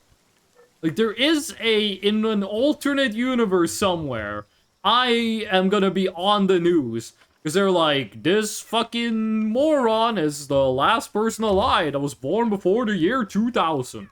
Either that, or they're gonna be like, hey, we found a way to live forever. But it only works on people who were born before the year 2000. Sorry about that. No, but born after the year 2000. I see. I know you don't mean it that way, but that is a very, like, skeptical way of phrasing it. Like, it makes it... I know you don't mean it like this, but it sounds like you're about to, like, ask me, like, a hard-hitting question that just completely destroys my argument. I don't remember which level you get the Ring of Mercy, but we do really want to get the Ring of Mercy. Makes it so much easier to catch pals when you literally can't kill them, even though you technically still can. Okay, let's go take a look at Chillet. Hopefully we find a green sphere on the way. I think Chillet Saddle is like... what is it, like level 20? No, level 13 I think is the Chillet Saddle. I see, better? No, now you sound like you're mocking me. Now you sound like you're making fun of me. What the fuck? Oh. I'm kidding, I'm kidding. Ugh. What was those yesterday? I was feeling like hyped up because a game was about to come out and I was really excited to play. I don't... Palsphere? Invisible Palsphere. We found Invincible. Oh, it's a regular Palsphere. Never mind. Yesterday I was reading about a game that was supposed to come out and I was like, yo... Oh my god, this is not what I was thinking about. Do you guys see the Elden Ring copium? The From Software dudes. I made a post on Twitter where they were like, Elden Ring! And so many people was like, oh my god, we're getting another Elden Ring DLC. I want another Elden Ring DLC. I don't think the thing FromSoft posted is like, hinting at a new DLC. Chillet is one of my favorite pals in the game. I know that's a very, like, cold take. Funny, because it uses ice attacks. And also, Chillet won, like, a bunch of the popularity polls. I think Chillet is the pal in the game with the most skins. I think Chillet has, like, 3 skins? 3 or 4 skins? Don't think too much about what I just said. Okay, listen, Daydreams, you guys are doing, like, most of the DPS here, but you're also making it, like, impossible for me to hit the Chillet. One thing I miss about my late... Wait, did they inflict blind? Why did Chillet have blind? I didn't know they could put blind on things. One thing I miss most about my endgame build is if I just shot things in the head, they would get, like, stunned, but that's just not happening anymore. Wait, Chillet is only level 11. I thought this dude was level 13. And this is pretty close to the team we're gonna be using for the actual boss fight. Except we're gonna change one of the Daydreams to be a Foxspark. Okay, we are taking more damage than we want to. Oh shit, we can't hit it anymore. If we shoot it one more time, it's gonna die. Silly Noodle looks very silly. Chillet is a very goodly designed pal. I think Chillet... Oh, you can't tell me Chillet is a Pokemon. Which Pokemon does Chillet look like? Like, come on, be serious. There are pals. I've said this before, I'll say it again. There are pals where I am like, yes, that is just a Pokemon. That is just straight up this Pokemon. Like Asarobe and what is it called? The Alola region water starter. That's like that starts as like a seal and then it becomes like a sea serpent. It has a very like feminine design to it. You guys know which one I'm talking about, right? Like that Asarobe is just that thing. But like Urbil. Which Pokemon is Urbil supposed to be? It's a Chipmunk. Oh my god, I never knew about this place. The fuck? There's so much ore up here. Why have I never built a base in this spot? This place is cool. Can you guys, can you blast the Vixie? Can you... You live? I guess that's why they weren't blasting the Vixie. What do you think of Pokemon cooking? Do you mean the... I already know the answer to this question, but for legal reasons I have to ask. Do you mean Pokemon making food, or do you mean making food out of Pokemon? This shouldn't be surprising to you, but I have different opinions on those two things.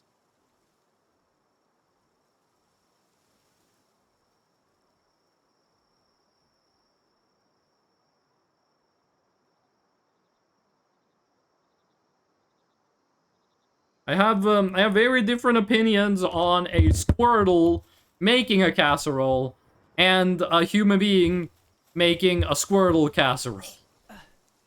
Pokemon being the food. So back in the day, this might still be ongoing, there was some dude who made like GIFs or like videos of cooking Pokemon. I don't remember what their name was. If you know their name, don't post it in my chat. Keep that shit out of my chat. But they made like high quality like GIFs and shit out of turning like Pokemon into food. With like chopping their legs off and stuff. And not like in a gory sense. It was all very like cartoony, but it still gave me like a really fucking uncomfortable feeling watching it. And I think that has kind of soured me on the whole idea of turning Pokemon into food.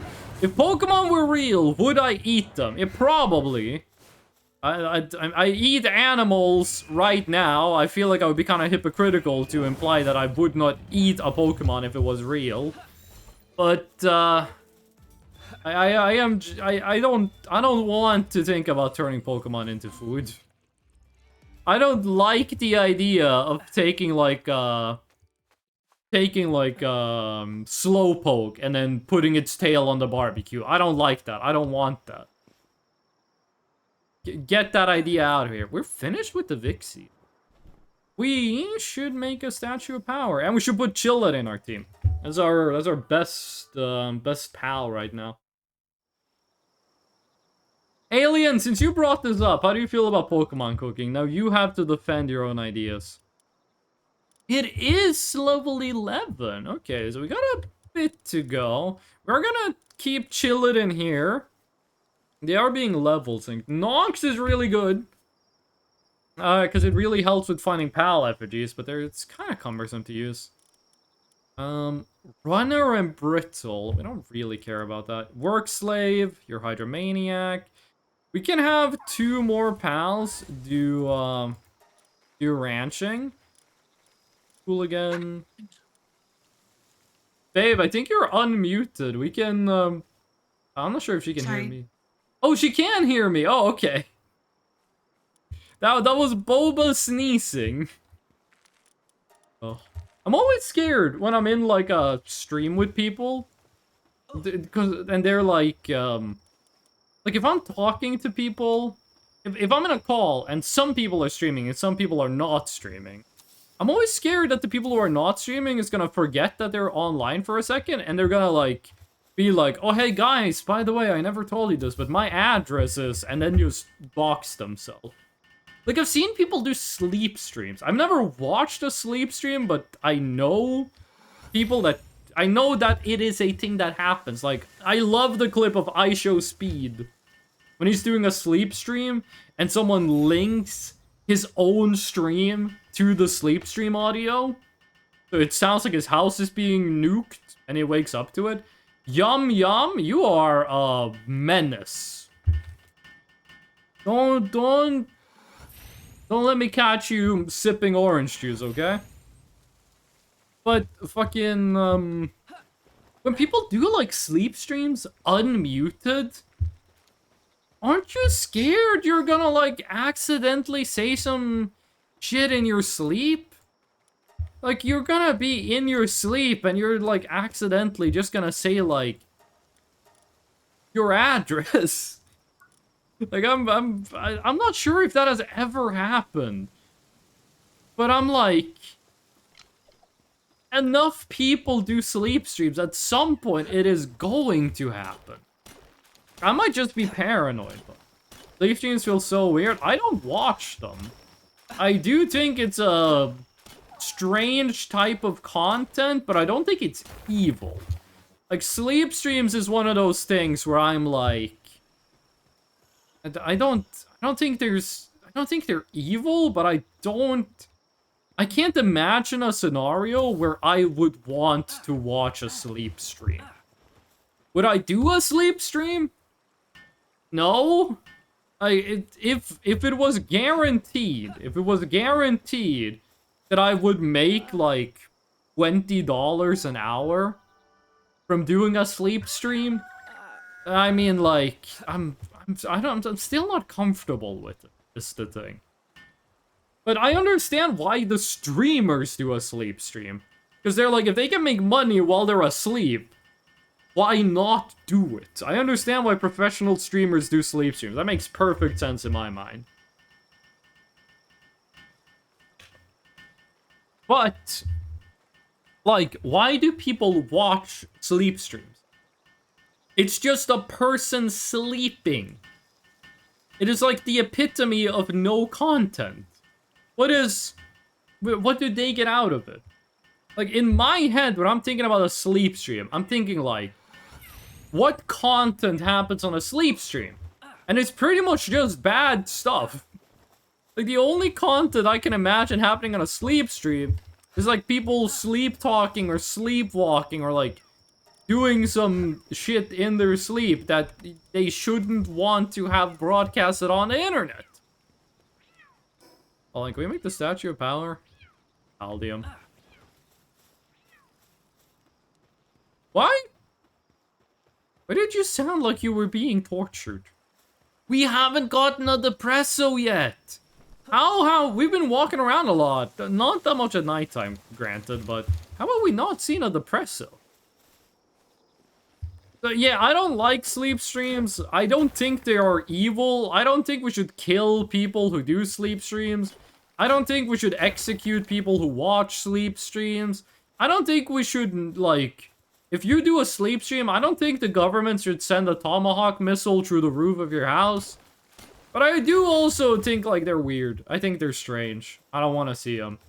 Saporg1, hello, how you doing? How's it going, Saporg1? What you up to? Or just someone rolling from side to side in bed? I think I do that a lot. I don't know. I've never filmed myself sleeping. But before I go to sleep, before I fall asleep, I do move around a lot. Before I fall asleep, I do like switch if I'm laying on my right side or my left side a lot. I used to be a stomach sleeper. I used to sleep on my stomach. Then one day, I was like, what if I just sleep? What if I sleep? Like, imagine you're laying on your stomach.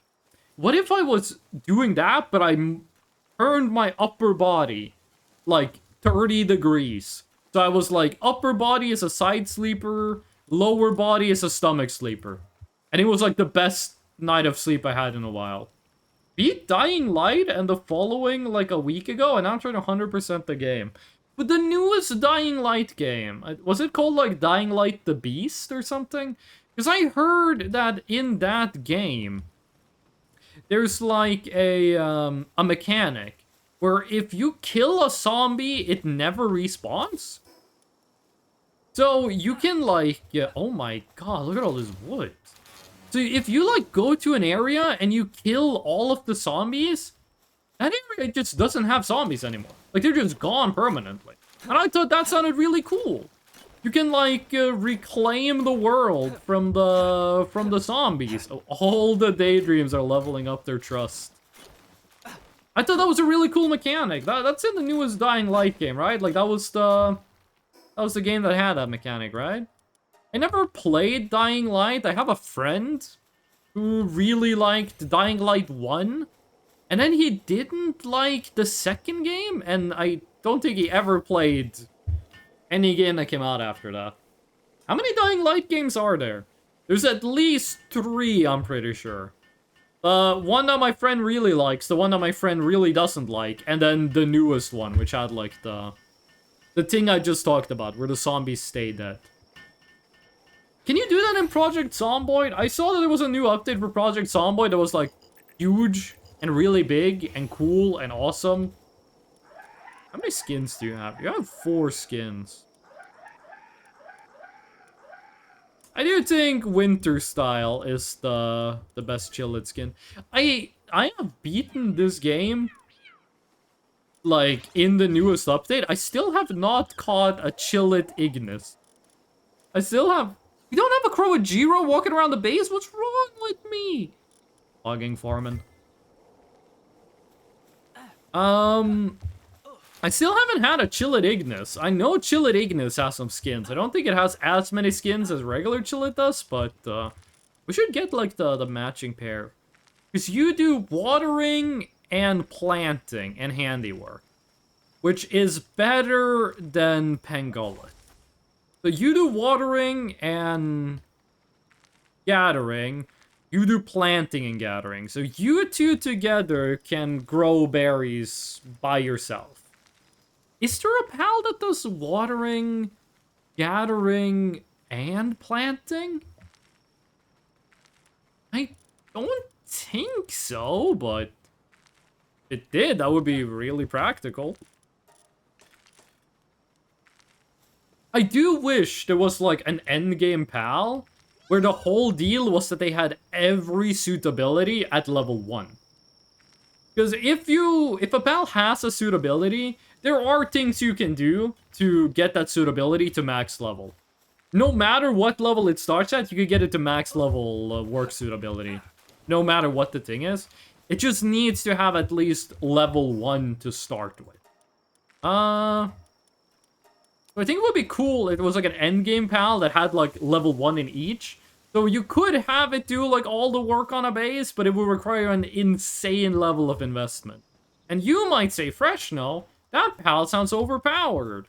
And my only real counter argument is that, like, the amount of work you would need to put in to get that pal to be level 10 in everything, you could spend less effort and get, like, the same effect out of it by just using a combination of different pals. Okay, we want to get to level 13 before... Oh, why didn't I grab this one when I was there, dude? You were right frickin' there, dude. Can we fly? Oh, I don't think we should try doing that. You drown very quickly in this. You do not stay afloat for... I mean, you technically do stay afloat. You just start taking a lot of damage. Should we go? I feel 20 pal spheres is too low for doing a dungeon. Gonna be a lot of pals in there that we've never seen before. I feel 20 is just too low. And Gullet gives ice organs, right? Every ice pal give ice organs? Does every fire pal give fire organs? I'm pretty sure every dark pal does not give venom gland. That might actually be like the presso only thing. What's on the other side of this cave? I know there is a place here. Oh, it's a dungeon. There is a place like over there, I think, that has a black market merchants, like a black marketeer. I'm not really sure what we want with him. We can sell stuff to him, but Rojiro, you okay? Kinda look like you're in a bad spot. You doing okay there, pal? Doing good? I swear to God, for a second, in, like, the pattern, I saw a creeper. I saw, like, a perfect creeper face from Minecraft in the pattern. Okay. I'm gonna grab the fast travel spot we should have grabbed a long time ago. I do like how Palworld lets you level up with exploration. I think that's really good. I do think, a mistake of Pokemon lately has been that the game wants you to just catch, like, as many copies as possible of every Pokemon. Like, Pokemon Legends Arceus, they're like, hey, catch like 200 of every single Pokemon. I don't want that. When I play Pokemon, I want to get one of every Pokemon, and that's it. Also, I think, doesn't Leaf Monk have like a cool passive? You can turn Leaf Monk into like an SMG, but doesn't Leaf Monk also like do cool shit? Oh, are you gonna attack him? Daydreams? Daydreams, are you gonna fight the Leaf Monk? Doesn't Leaf Monk also like give you... I don't think Leaf Monk gives you like planting ability, but I think it does something. I do like how the ball can roll a little bit before you catch it. I think Palworld did a good balance of having you need to catch 5 of each pal to get the bonus. Yes, you do need 45 to get a single maximum condensed pal, but I feel that's different. And that might be unfair to Pokemon to put it like that, but I do think there's a difference there. Leaf Monk, what is it you do? You turn into an SMG, but do you do anything else? I don't think Leaf Monk is that far down. There we go, Leaf Monk. You do everything. You do fucking everything. Yeah, and you do a submachine gun. You don't become a submachine gun, you just pull out a submachine gun. Which I understand how Fox Sparks becomes a flamethrower, because it's kind of already like a walking, talking flamethrower. Yeah, I guess not the talking part. How does Leaf Monk just have an SMG? No, wait, shit, don't you need to craft it? You do have to craft the SMG. Okay, that answers the question. That answers. Because I was like, how does this little critter just have a submachine gun? One thing about Palworld I don't like, and this might just be like a consequence of how fast you level up in the game, is that the areas of the game that are like level 1 to 10 are disproportionately large. Okay. There we go. Like, this whole area right here is a level 1 to 10 area. You really only need this area for 1 to 10. And then over here is a separate section that is level 1 to 10? And I don't really get it. Why do we need so much level 1 to 10 content when you're not really gonna see it? And I think the answer is for, like, servers? Like, multiplayer with, like, big servers? You obviously want there to be a lot of low-level areas so people can spread out and they don't need to, like, live on top of each other. Like, to have enough space for, like, multiple friend groups to play the game at the same time. I get that. But at the same time, I feel like it is a little bit excessive. Plus 7.6. So that says 46% chance. That says 52. I don't think that's actually 52. I think that's, like, closer to 40. Okay. One more level in stamina before we start leveling them. And now, they do want us to go and fight the boss. I usually fight the boss at level 13, because I can get the crossbow, but maybe we try it at a lower level this time. I feel like the tower bosses in Palworld have a pretty good difficulty. I feel like they're fairly balanced. And I do really like how the tower bosses get, like, more and more mechanics the further you get in the game. Like, when you get to Sakura... Before Sakurajima, the tower bosses were all kind of like... Oh my god, I thought it was gonna die. Before Sakurajima, all of the tower bosses are, like, kind of just the same.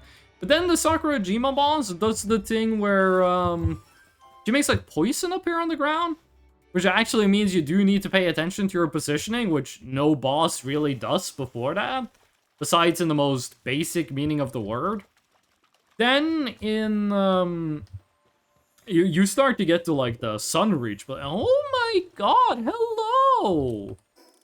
Hello, first lucky pal, how you doing? Kelpsy is also a really nice pal to get lucky. You can ranch Kelpsy for pal fluid. And oh my god, this dude has a lot of defense. We are doing no damage. 41 catch rate, okay. I need to catch the other Kelpsie first. Is it doing dragon attacks? Why is it shooting... Why is it shooting like dragon-looking things?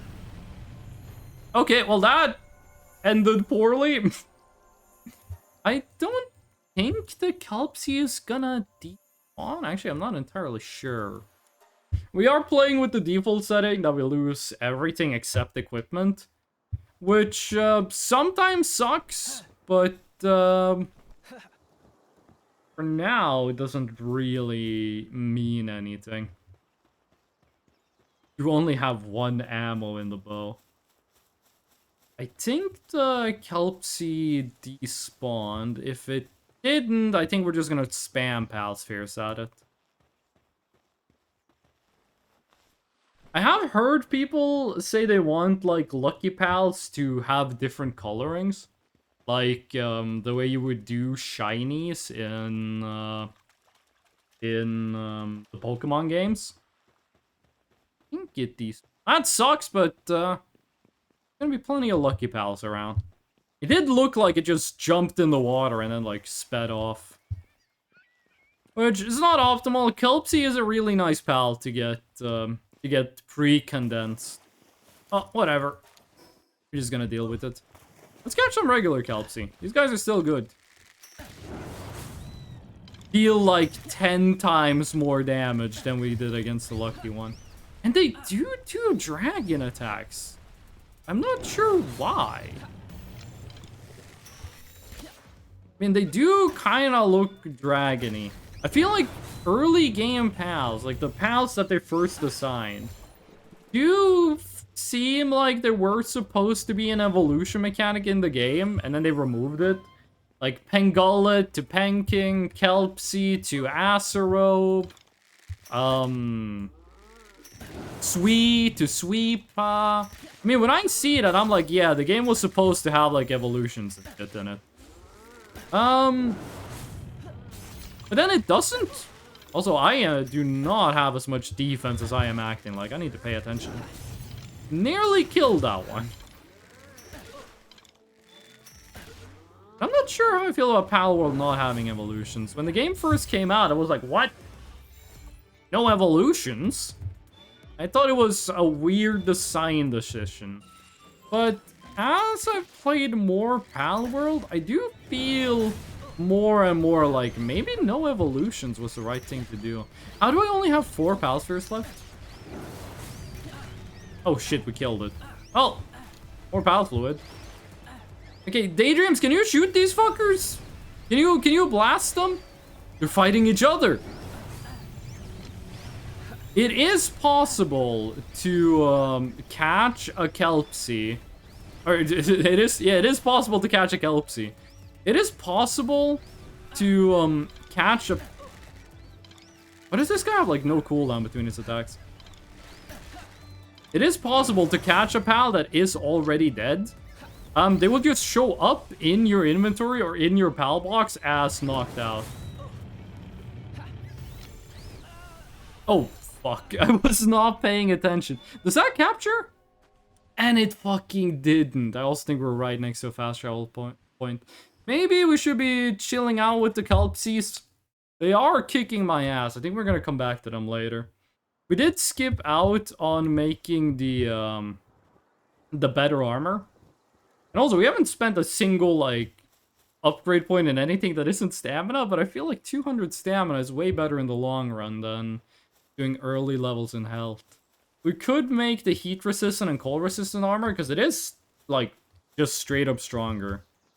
Which, I'm also not sure how I feel about that. Palworld has a lot of design decisions where I can't really say that they're bad. I can't really say that they're good either, like, it's down to taste.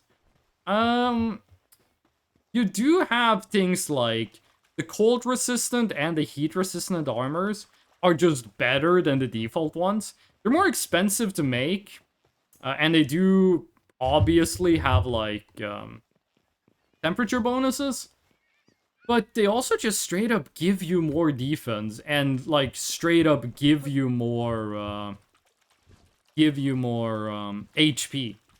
Which I think is a little strange, but at the same time, if all that those armors had was the different temperatures, I feel like they maybe wouldn't be worth it.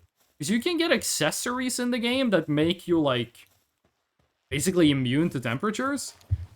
But the thing is, they are accessories. They take up accessory slot, which is a very limited resource. You can maximum have 4 accessories at the start of the game. You can only have 2. Getting those 2 other ones is a bit of a hassle if you don't know how to, like, game the system. Supply drop? It's like every time, every playthrough I do of Palworld, when I get here, there's a supply drop over there. Are we gonna try and get it? Well, where exactly is it gonna land? Ah, okay, no, we're not going there. Most of the creatures over there are not that bad to deal with, but, are still annoying. We are gonna change out the Vixies. They were never meant to be a, never meant to be, like, a permanent thing. Put the Kelpsies in here.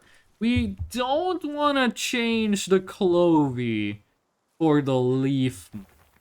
The Leaf Monk can do more stuff, but the +1 gathering, like, just a single level of work suitability means a lot, so we are gonna try to, keep things the way they are. Build a primitive furnace. Do we have what we need for that? We need stone. I was afraid we were gonna need fire organs, but only liking stone, it's not a big deal. Wait, does Vixies drop letter? They drop arrows, coins, and pal spheres. I'm not sure if they drop anything else. If they drop letter, that is a pretty good argument for keeping them around. But we are gonna need, like, millions and millions of pal fluid eventually. I think it's gonna be worth it to just get, like, a head start on the pal fluid grind. Because you do end up needing, like, a ton of pal fluid by the end of the game. Okay. Let's put this right next to the other fire thing. Like, we're not gonna save a lot of time. Why is Kurojiro, like, 20 FPS? We're not gonna save a lot of time by making, Foxsparks' commute shorter. But, it's still a good practice to just put similar things closer together. I do realize that doing this, we should rotate the fireplace. Actually, we should probably just move the fireplace. I don't want to see Kataiva be lit on fire again. When you're done with his herb roasted Capricorn, we're gonna move the fireplace. Then we do campfire.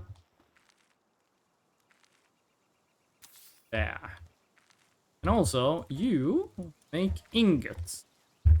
And now that we need ingots, we don't have any pals that can passively farm. We don't have any pals that can passively farm ore. We're not gonna set up an ore base yet. We do need a combat before we start worrying about that. Megasphere is still far, far away. Just get some pal spheres going. Oh, and also, that is a new base level. Let's just have one more pal at the base. What are we gonna put in? We could have 2 Foxsparks, but honestly, I just don't think that's necessary. 2 planting is good, but it is not needed. We don't need milk production yet. Leaf Monk? Maybe just having an all-rounder would be good. I think, yeah, it's time we add the Leaf Monk. Just have something that can, like, do everything. And also, we gotta choose a Foxspark to use for the actual boss fight. Is that gonna be you? No. We don't want Brittle. Sadist, you are the one we're gonna be doing. Well, let's just mark you, so we always know we got you. And let's see if we can make your harness. We need 5 Paldium. That is exactly 5 Paldium. Nice, let's go. Fox Sparks is a really good combat pal in the early game, simply by having the flamethrower thing. It does so much damage. We are -1 Daydream, but the Daydreams are beginning to fall off a bit. We are gonna switch to using Chillet as our main combat pal in not too long. Like I said, Fox Sparks is really good, but you don't really end up using Fox Sparks all that much. For the first boss fight, Fox Sparks is really good, but after that, it's not that important anymore. There is one boss. There are two bosses. Actually, Fox Sparks is probably really good for the second boss fight, because that is a grass type. You don't need to be too creative to realize that grass types are weak to fire. We are also gonna turn the furnace so it is facing the same way as the fireplace. First, you just want to get this Fox Spark harness. In games like Ark Survival Evolved, you do see the saddles when they are equipped on the creatures. You don't do that in this. Which, I'm not entirely sure if I think that's good or bad. This is another one of those things where I think the best thing would be if the harnesses and stuff was, like, just... Really? I just had you there, though. I think it would be cool if, like, the harnesses and stuff was, visible on the pals. But also, I'm not sure if it would be, like, worth the effort of setting that up. Okay, we are quickly gonna go and see if we can get a Tombat. If we can get started on passive ore generation, that is gonna be a huge boon. And the earliest way of doing that is getting a Tombat. Bunch of Nox, not willing to spend a very limited amount of Pal Spheres on it. Could very easily grind up to like 99 Pal Spheres. It wouldn't really be a grind, but is it really necessary? No Tombats at all. Not a single one. I think we need to cross the river. My summer car is so fun. What are you currently doing in my summer car? I think My Summer Car is a good game, but it was always presented to me as... why does it look so sad? It was always presented to me as a driving game with life sim elements, when in reality, it is a life sim game with the driving elements. And that kind of soured me on it, but that's not the game's fault that, like, random people did bad advertisement for it. Hello, the Presso, why did you instantly shoot that guy? Why did you instantly blast that poor... Oh my god, I thought I killed him. The Presso does not have level 2 mining, right? Or do you? Presso, do you have level 2 mining? No, you only have level 1 mining, which means you are not gonna be useful. Rush Roars can mine iron, but they cannot do it passively. I want to kill Flitari. Can you kill people in My Summer Car? I know you can, like, punch them in the face and run them over with a car, but they just come back, right? Is there a way to permanent... I know the one guy that hangs himself, but is there a way to permanently, like, end an NPC besides that guy in My Summer Car? Not a single Tombat. There's probably been one loaded in. We just haven't seen it. There's that one dude in My Summer Car where if you steal his money, he will literally hang himself, and it is actually like a very horrifying scene. You don't get to see when he hangs himself, but you do get to see the aftermath of it. Not a single fucking Tombat, and the night is about to be over. If a Tombat spawned in, it will stay spawned in. It doesn't despawn just because it's daytime. But really, usually I'm swarmed with tombats, but now there's nothing. Could get started on electric organ farm, but those are not gonna be useful for long. Glide, jump, glide, and you get so much speed. Let's do a little bit of the main quest. We're gonna be skipping all the dialogue in the entire game. We are not gonna be paying attention to anything anyone says, because I did that the first time I played the game, and listen, God bless Palworld. It is a pretty funny game, but the story is not one of its strengths. What was it you sold? You sold some cool hats, which I do like cool hats. But you sell leather. Okay. I know it's the fastest thing you can do in the game when it comes to getting resources is to make a money farm and then just buy the shit that you want. First of all, chill it is number 1. Oh, wait, hold on. We have enough points to get everything. Nice. I know the most effective thing to do is to just make a money farm and then buy all the resources you need. But making an effective money farm is a lot of work. Best way to do it is either ranch stuff and then sell the things you ranch, or a Dummand Guild breeding program. Just make like 1 billion fucking Dummuds forever, and then sell them for like 46,000 each. High quality workbench, right? What do you need? 2 sets of nails and then a bunch of ingots. Why did I do that? The asshole that hangs around Timu's store in the yellow car can perma-die. Is he like the only guy? And also, how do you do that? Do you just like hit him with a car? Or how exactly does that work? Together with this friend with the checkered roof. What do you mean with the checkered roof? What? How, in what sense does the car have a checkered roof? I don't think I've ever seen that before. I've seen, like, a checkered, like, suit. A checkered roof? Yes, the car? That's one of the craziest things I've ever heard about. Checkered on the inside of the roof or the outside of the roof? People were doing some crazy stuff back in the 90s. My Summer Car takes place in the 90s, right? It's like mid-90s, or is it early 2000s? One time I went to Sweden with some friends of mine. This is the same story about when I made the cashier embarrassed. But I went to Sweden with some friends of mine. What are you doing? I think they're just chilling. They were like spinning around. I thought they were attacking something. We went to this like random diner on the side of the road.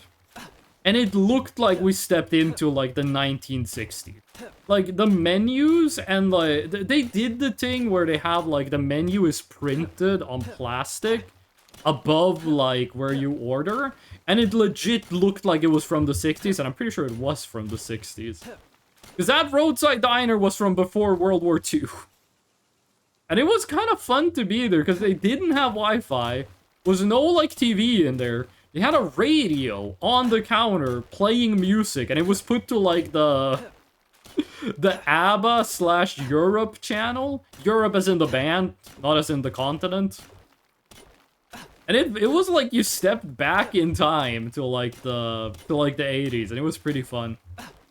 You get to race the yellow car, and the dude drives like a turd and ends up kissing a tree and then dies. Does that happen in every playthrough, or can you save him? Like, if he's about to crash, can you, like, scoot the back of his car and, like, push him out of harm's way? 20. This Boss Arena steak is taking a long time to cook. I don't remember when you unlock the next cooking pot thingy, but it does make it way faster to make stuff. But if that guy is driving, can you, like, do, like, a pit maneuver and save his life? Which I think is, like... I think that might be the first time that sentence has ever been spoken. No. Oh, okay. So he is doomed to die. He is unsavable.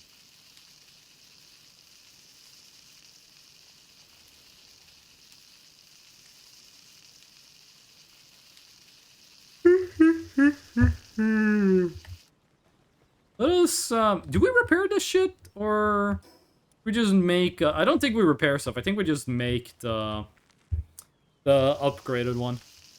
Also, why would you do that? Excuse me if we're not wanting someone to die. I'm not, the guy might be an asshole. That doesn't mean I'm gonna shoot him in the head with a gun. Like, if he was trying to kill someone, then yeah, like, self-defense and all that. I get it.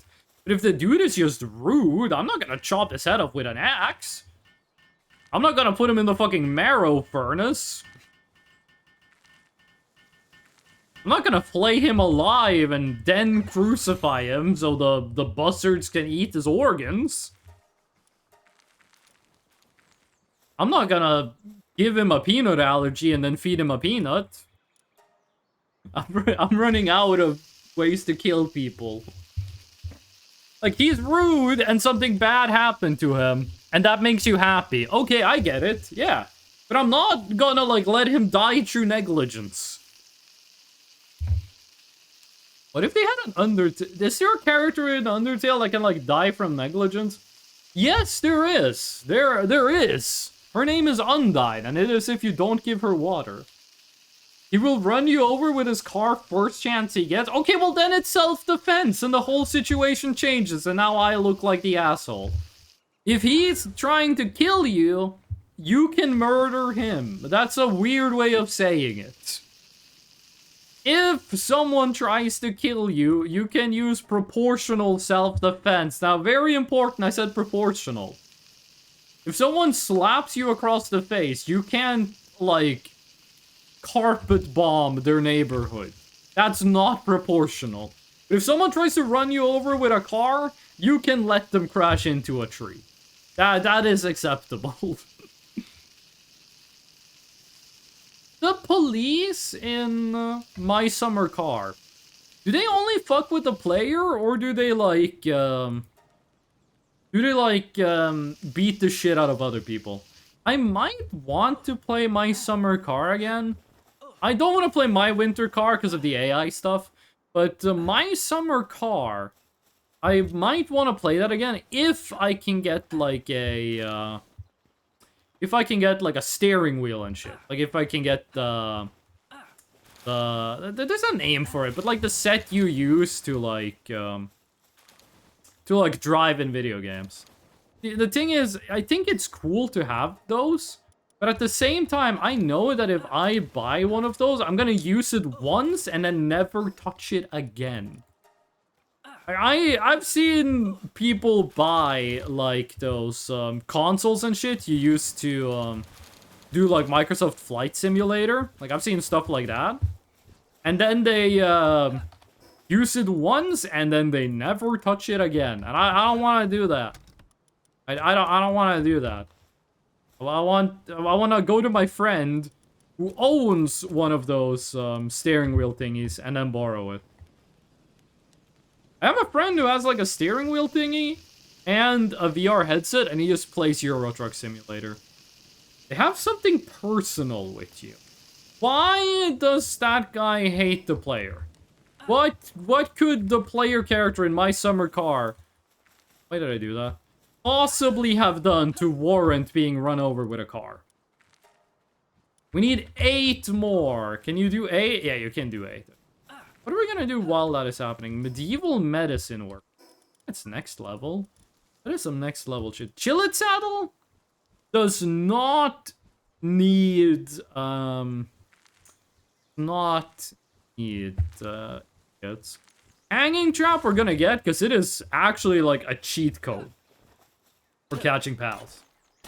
I don't know. So we know that the guy has beef with us, but we don't know what the beef is. Yeah, there's just a guy that hates us to the point he wants to kill us. And we don't know why? A very, very relatable video game. This, I feel everyone can relate to this. You know what? We got like 29 pal spheres. Let's go to the dungeon while the pals are working. We're going here because we want to catch pals that only live in caves. There should be an alert in the game that like, hey, gamer, your shitster ability is getting low. Why am I bringing a fox spark in here? What the fuck are we gonna use a fox spark for in the cave? Forget that you guys live here! You guys like the cute water creatures. Also, I forget that these guys are level 6. We don't need like to get them to 1 HP to catch them. Is this sulfur? Is this actually sulfur? It is sulfur! Oh my god.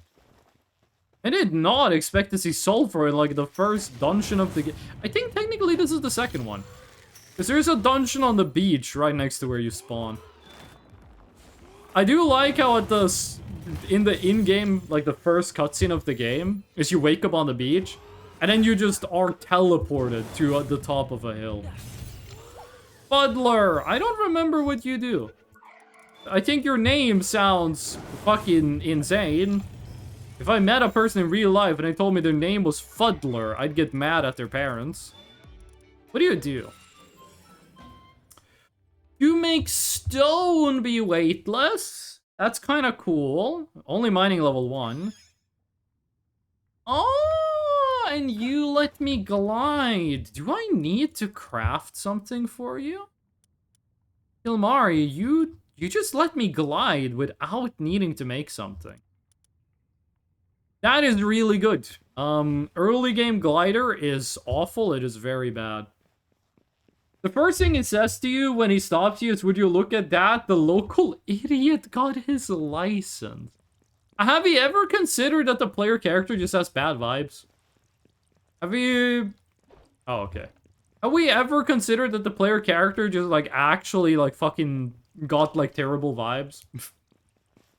What if they did some, like, fucked up stuff in school? Don't want to fight the Syndicate, guys. They're not difficult. They just, we can capture them. We don't get bonus XP for doing it. They're not pals. In my summer car, you can go to jail. What's the longest you can be in jail? Like, if I run Timu over with my car, and then I run from the police, and then I kill 500 people, and then the police catch me, how long do they lock me up for? Oh my god, this is a short dungeon. This is a tiny fucking dungeon. It was like 2 rooms. We got a flock. I think this was Vinny Vinesauce's favorite pal. I think this was like all of the streamers did like one Palworld stream just to check it out. I think they all had like Flock as their favorite pal. Like the people that were like, I'm gonna check out Palworld, but I'm not gonna take it seriously. I feel like all of those guys had Flock be their favorite pal. And let's be real, it's because the name sounds like fuck. And there's nothing wrong with that, I just think it's funny. Capture that guy real fast so the Daydreams don't waste their ability on it. Also, the Daydreams look like completely black in the cave. Not sure why they look so dark in. Cave is very well lit up. Hey, Daydreams, how much damage do you do? You do enough. The longest sentence is 999 days. 999 fucking days. How long does that take to wait out? Like, if you actually, like, just sat in jail and waited out the sentence, how long would that take? Okay. Well, work speed buff is nice. We're never gonna put any levels into work speed, so that's cool. This, in my opinion, is the worst looking pal in the game. I hate Ruby. It just looks ugly. This is also one of the pals that just is a Pokemon. I've heard this is Eevee. This is 100% a Pokemon. But I've heard some people be like, oh, Melpaka is a Pokemon? And like, no, this is just an alpaca. Melpaka does not look like a Pokemon. There is just Melpaka, and then there is also a Pokemon that looks like an alpaca. Also, if there's a Tombat on this list, I'm freaking the fuck out. Where the fuck did we see you? Oh, in the town. There's one of those roaming around the town. Okay, so we didn't miss a Tombat. There just literally was not a Tombat. One in-game day takes 2 hours. So it takes 1,998 hours to wait out the prison sentence. Holy fuck. I have talked for years about my idea for a stream that is just gonna be AFK, but it's gonna be 24/7. I am pretty sure my idea would take less time than that would. I feel like Palworld has a lot of cool cosmetic options, but they're all for like femme characters. There's like not that many cool like more masculine customization items, which I feel like is a trend in games in general. I feel like video games give more femme customization options. Now the problem is that there are usually more of them, but they're usually more sexualized. Like, look at early Monster Hunter. That shit was not okay. The new system in Monster Hunter is great. The new Monster Hunter system, where, yes, there is bikini armor, but it's gender-neutral bikini armor. You want your lady Monster Hunter to wear, like, an actually protective armor set? You absolutely can. You want your dude Monster Hunter to, like, be serving cunt on an astronomical level? Go ahead, gamer. No one's stopping you. I think that is the best way of doing it. Final Fantasy XIV. I've heard people complain about armor being gendered in that game. Which, I had a friend who said they were gonna change it so that wasn't the case anymore. But from what I heard, because they just announced they were gonna add Tifa's armor from Final Fantasy to the game, and apparently if you're a dude, you can't wear it. Which I'm like, well, are they gonna do the thing or not? So, Taiva does handiwork, gathering, mining, and transport. We're gonna change that out with the Depresso. Because Depresso has fewer suitabilities, but it's a dark type. Dark type pals do not sleep. You do watering and gathering. Krojiro already does that. You do level 1 mining. You do level 2 planting, but we don't really need that. Anything else is just chill. Did I unlock the feedback? We should make the feedback. Yeah, we can get feedback. The first time I played Palworld, when it was in early access, and I did everything there was to do in the game, I never made a feedback, and I don't know why. I do not know why I made the feedback. I was manually feeding myself and all of my pals, and all you need to do is that. And now you never need to worry about feeding your pals or yourself again. It's just automatic.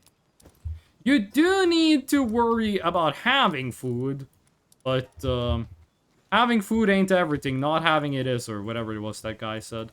Okay. Oh, also, if you don't have a weapon equipped, look at the walking animation.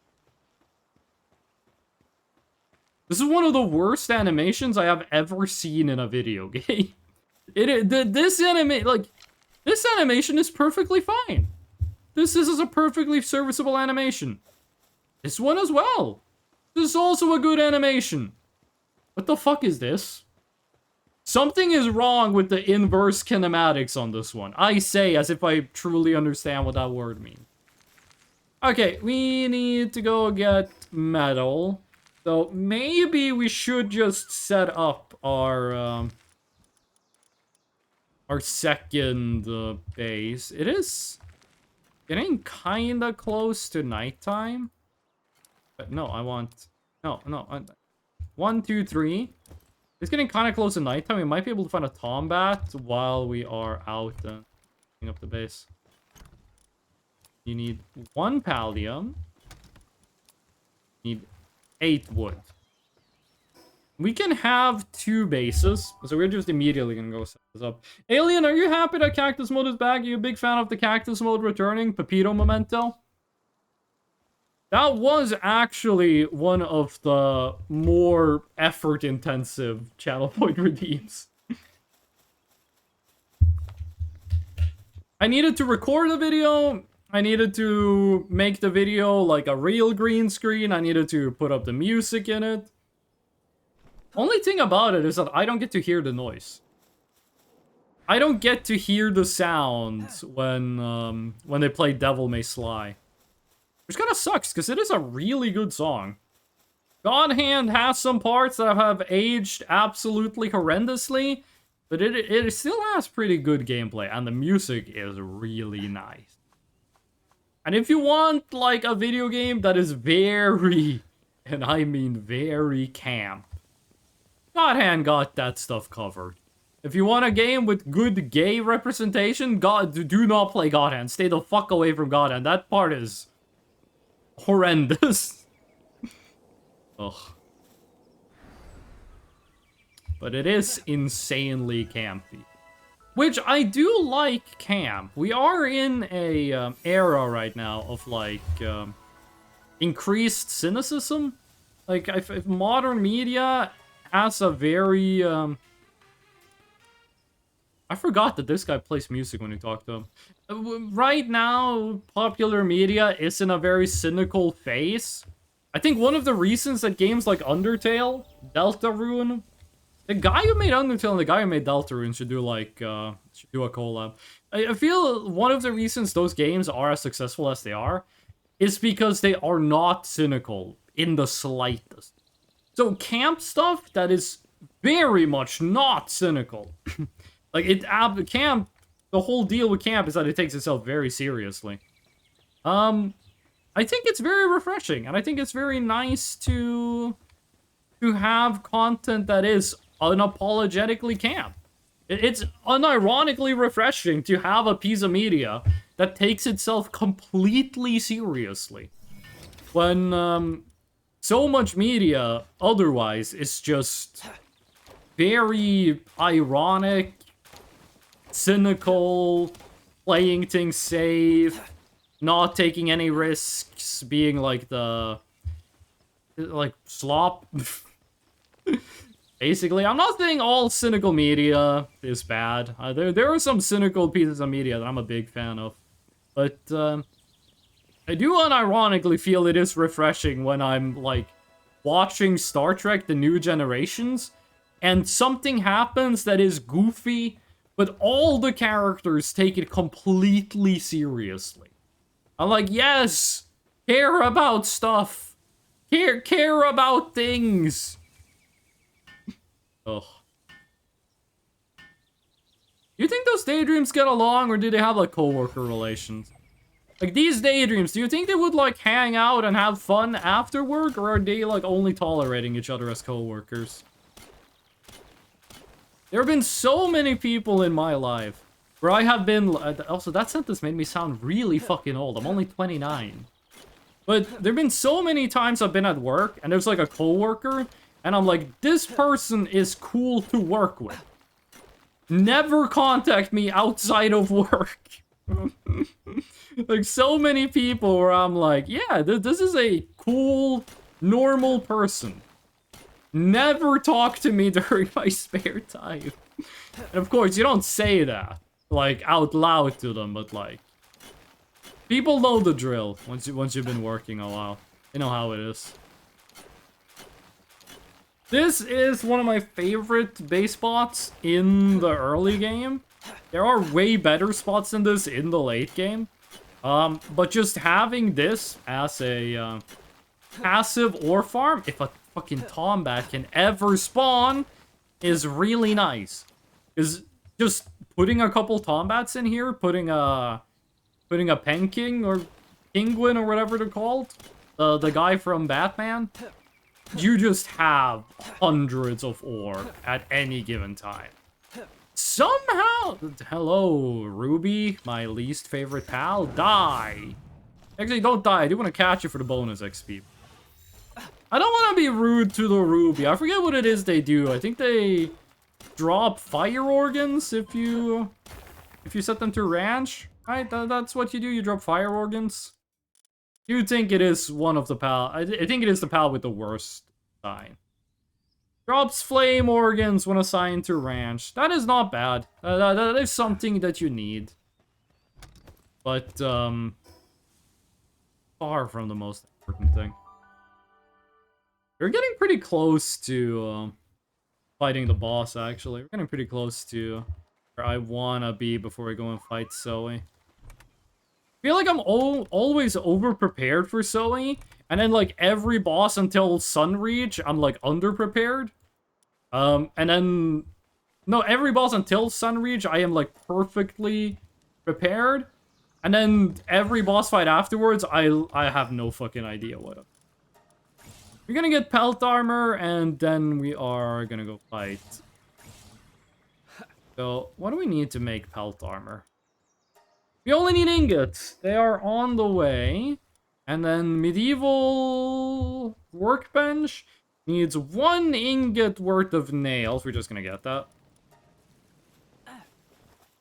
And let's pick up some palladium. Upgrading the pickaxe is such an insane boost to how fast you get ores. You get so much ore so much faster just by upgrading the pickaxe. And at some point in the game, you do reach a point where you just get, like, infinity ore, and the ore is weightless, and it's... You need ore. You always need more ore. At some point, you just have, like, 10,000 ore from, like, seconds of... Are we gonna go look for a Tombat? I think we might just want to go and fight Zoe first. So we don't really get anything for fighting Zoe. We unlock the egg incubator, which is nice. It is a good thing to have, but we can't look for a Tombat and melt stuff at the same time. Because Foxbark needs to take a little nappy nap. You can go and do like a little look for it. Look, I always find fucking Tombats in this area. Do not tell me there is no Tombat. I'm not seeing any. There's so many Noxus. Usually, I don't see, like, any Noxus when I play. They're usually, like, kind of rare for me. And I'm seeing 1,000,000 Noxus and no fucking Tombats. Hello? I went to the PAL store and they're all out of Tombats? I think I gotta look in the Red Forest section. The Stalker reference?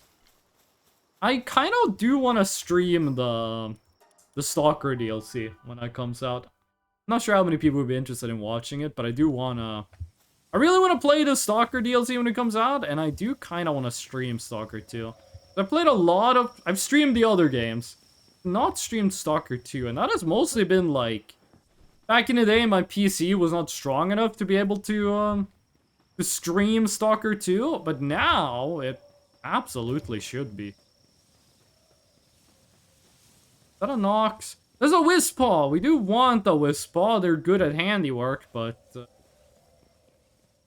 Nightwing, a Tombat. So fucking cool right now. Rush Roar. I mean, technically, Rush Roar would let us mine ore, but it's active. It's not passive. You know what? Let's just get a Wispaw so we don't, like, finish the night empty-handed. Oh, right, and then the bow is damaged.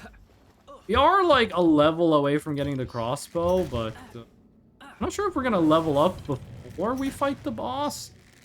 I usually go fight Zoe right after I get the crossbow. Like, Chillet, crossbow, Foxbars. Pretty much all you need. What's the chance? 43? I like those odds.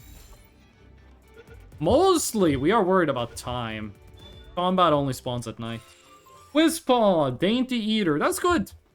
That's good to have on a base, pal. Keep thinking like the glow from this guy's hand is a Tombat. Because the Tombat also has like some fire shit going on. Only like Whizpaw. And Whizpaws are good! They are the first, I'm pretty sure the first handiwork 2 pal you can get.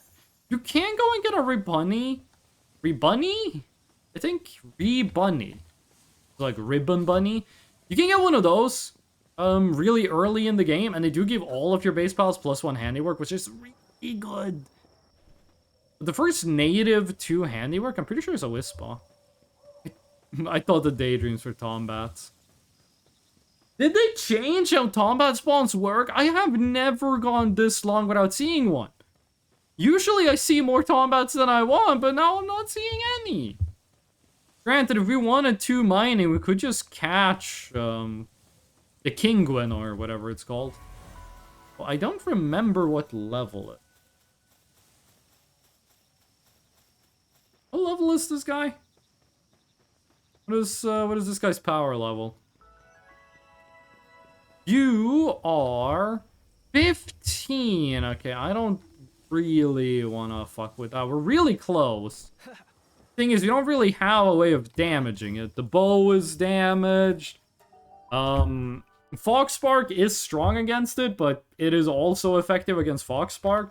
Like, it is water and ice type, so it's both weak to fire and resist fire. We don't need to be fucking around with it right now. So, let's skip daytime. I'm not sure how I feel about all the pals just sleeping on the ground. The way pals in Palworld work is that they don't need to, like, actually reach a crafting station. They will still do the work even if they can't reach it. It will just, like, play the wrong animation. Okay, we are quite a bit away from level 13, so we are gonna repair this one, and we are gonna be using that in the Zoe fight. Although, we need to get the Chillet saddle. Did we make that? No, we didn't. We didn't. We need to go and get some Palladium for that. Chillet saddle isn't gonna help us too much for the boss fight. The thing with riding a Chillet is that it's very hard to dodge the boss. The Chillet saddle is gonna be very useful for just the game in general. Chillet is a very good pal for combat and exploration. It is super fast in the water. I've heard some people say it's the second fastest water mount, which I don't fully believe.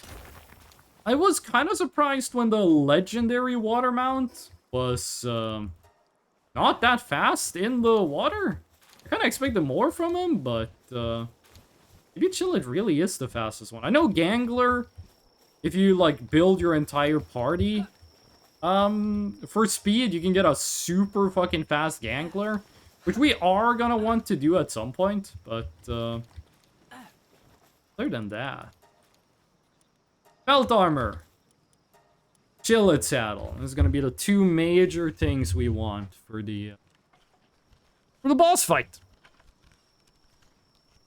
I usually skip pelt armor because I'm normally a really, really high level by the time I get to this level of infrastructure.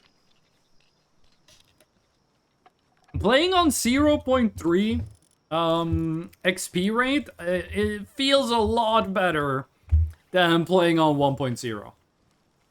I am unlocking things at an appropriate level. Like, my infrastructure and my character level are increasing at a pretty proportional pace. So, there we go. Did anyone of you have, like, a damage buff? No, you guys have nothing. Mercy hit, doesn't matter. Pacifist is awful for what you do, so let's do that. You have level 2 handiwork, so we are just gonna put you in here. That does mean we don't need to build another bed. We pre-built it. Okay. Whisper can be we're not really in a hurry to go fight the boss. One of the main things that is keeping us back right now is, I really like the way Kurojiro moves. He's such a bouncy fella. The main thing that's keeping us back right now is ingots. Ingot production. We can go and get an early Turox, which I think is level 3 kindling, which is way faster than what Foxspark is currently capable of. Did you cook all the food? You did. Cook more. And we're not running out of food.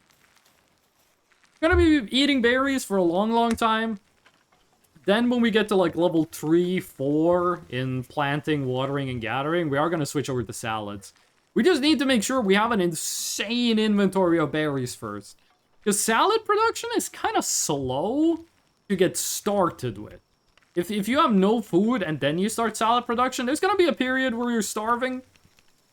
But, then it quickly, like, evens out. We have a visitor at the base, but I don't really fuck with that.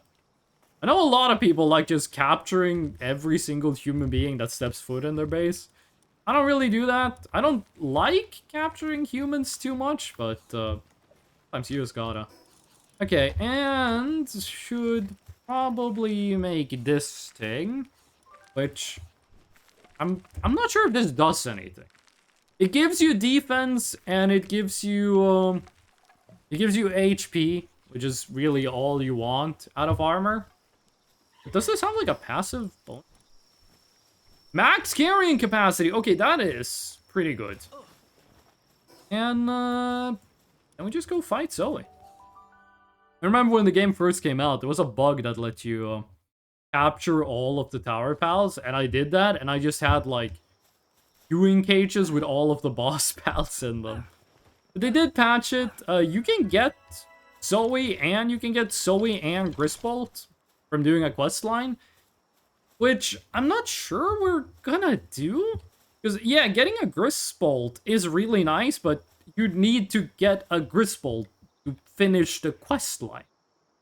Which kind of like, if you already have a Grisbolt, what's the point of doing like the whole quest line just to get another one? Having 2 Grisbolts is nice, but it's a lot easier to just catch one. Okay.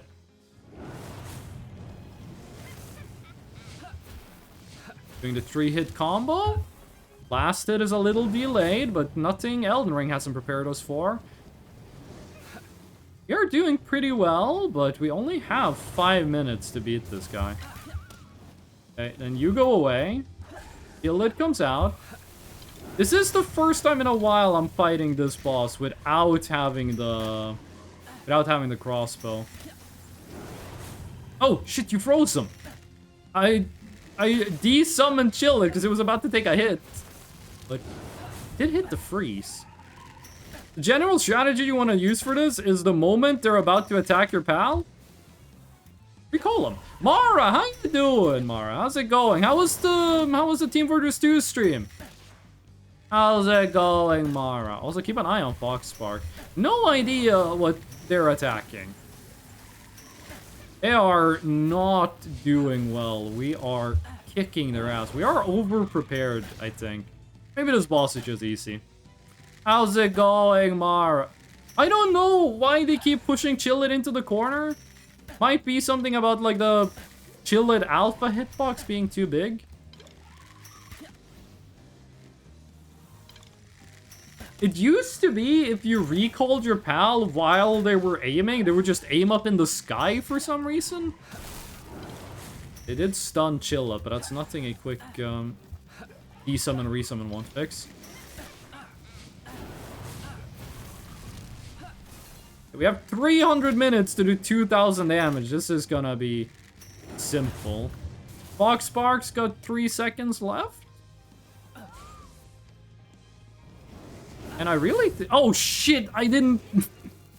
I didn't press the dodge button. It's okay. This guy does, like, no damage. Okay, wait. They do actually do quite a bit of damage if they hit. And there we go. Nice. Sweet. First boss, that was pretty easy.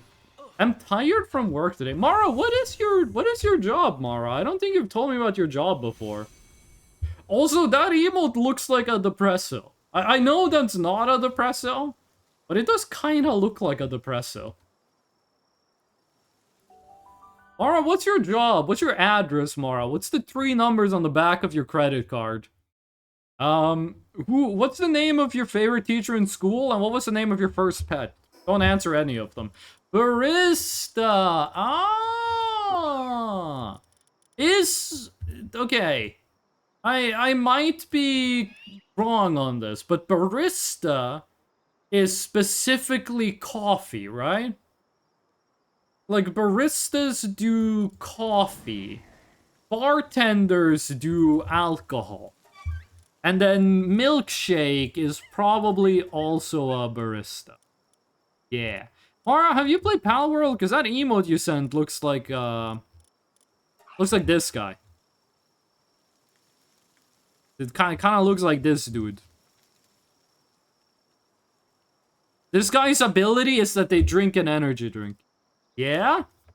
Wait, what? So are you a barista if all you serve is like, if all you serve is milkshakes?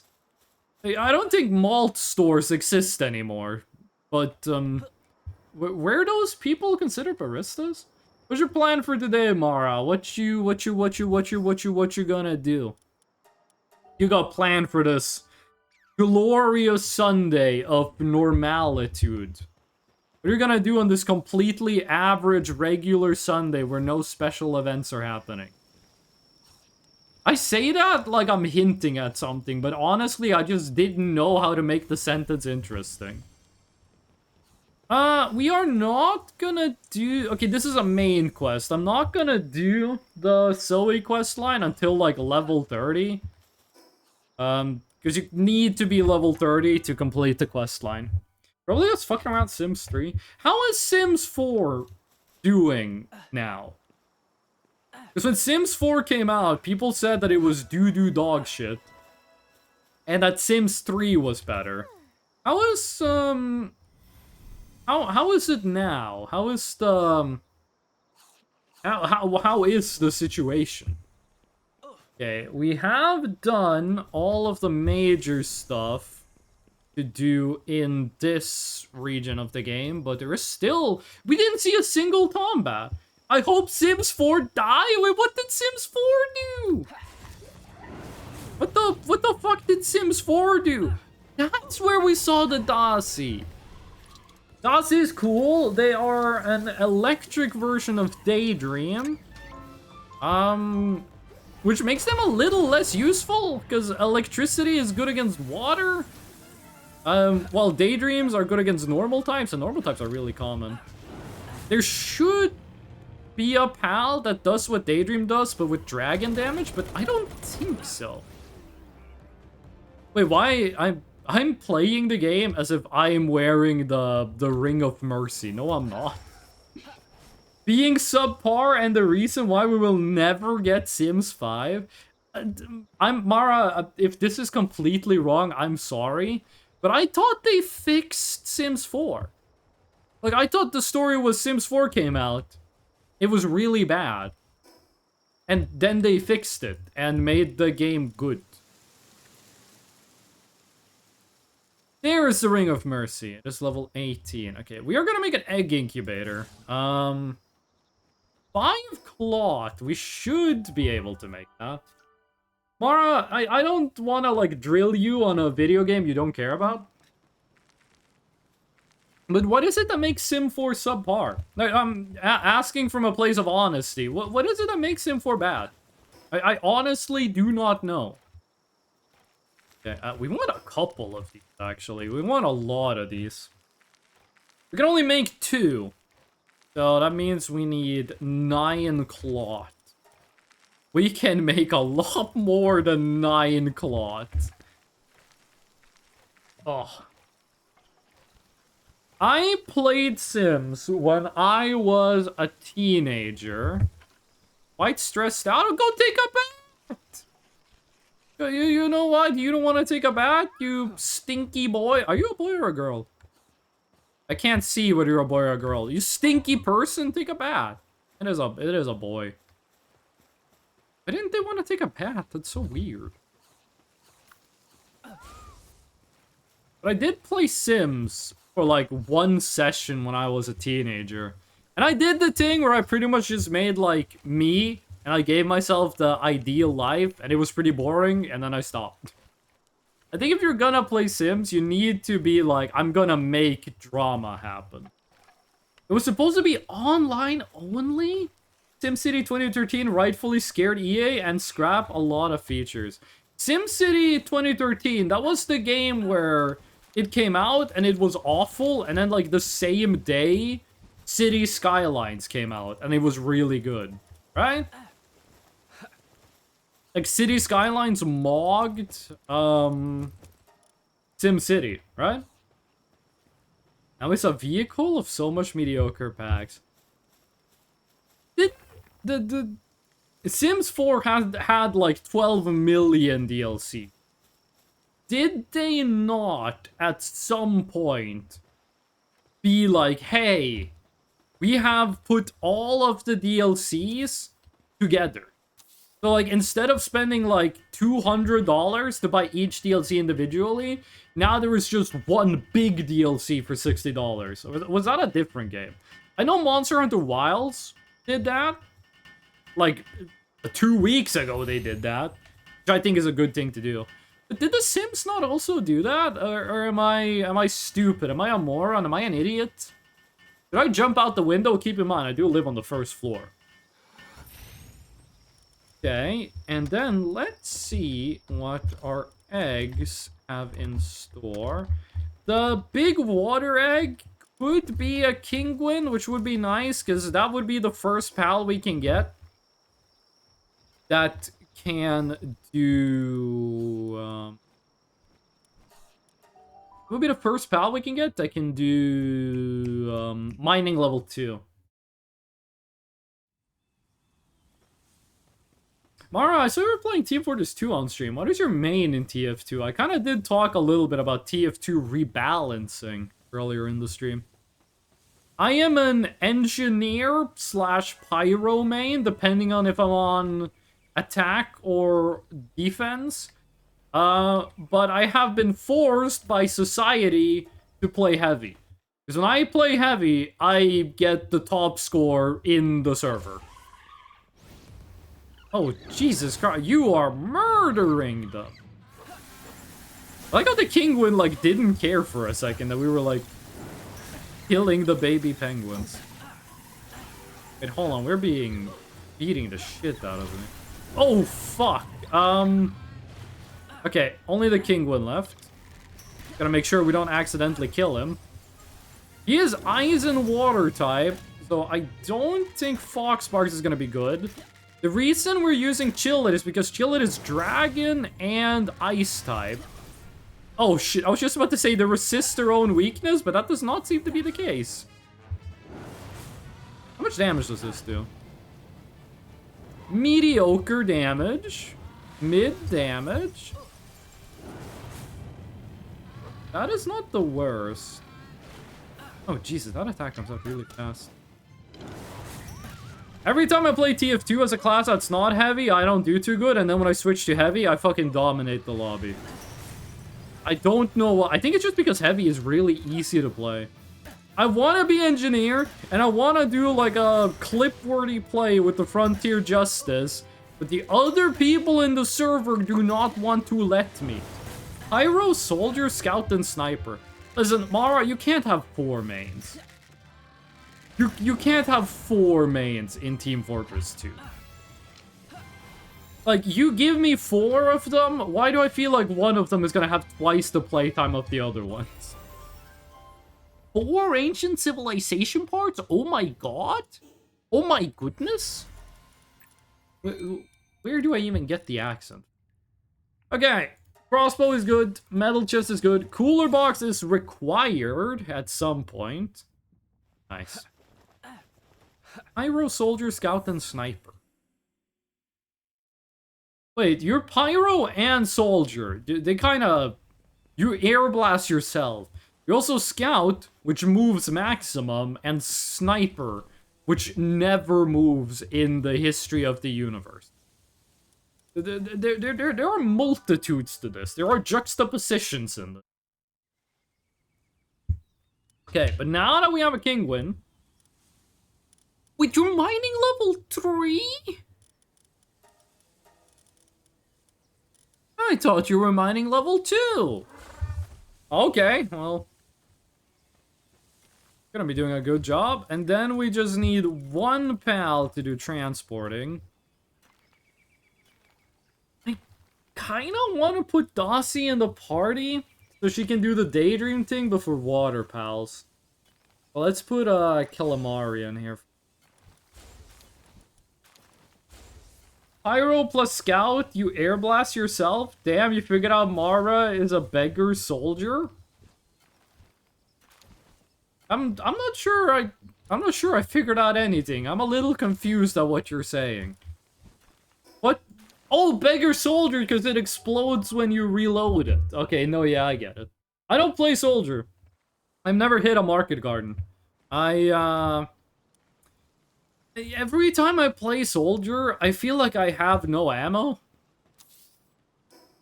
If you understand what I mean? Every time I play soldier, I'm fighting someone, and then I run out of ammo, and they live. And then I switch class. Like, even especially if I'm using the black box. Like, I'm playing soldier, I just feel like I have no ammo. And then I don't accomplish anything, and I lose, and I get sad. Okay, we are... You there? I'm not sure why that noise popped up.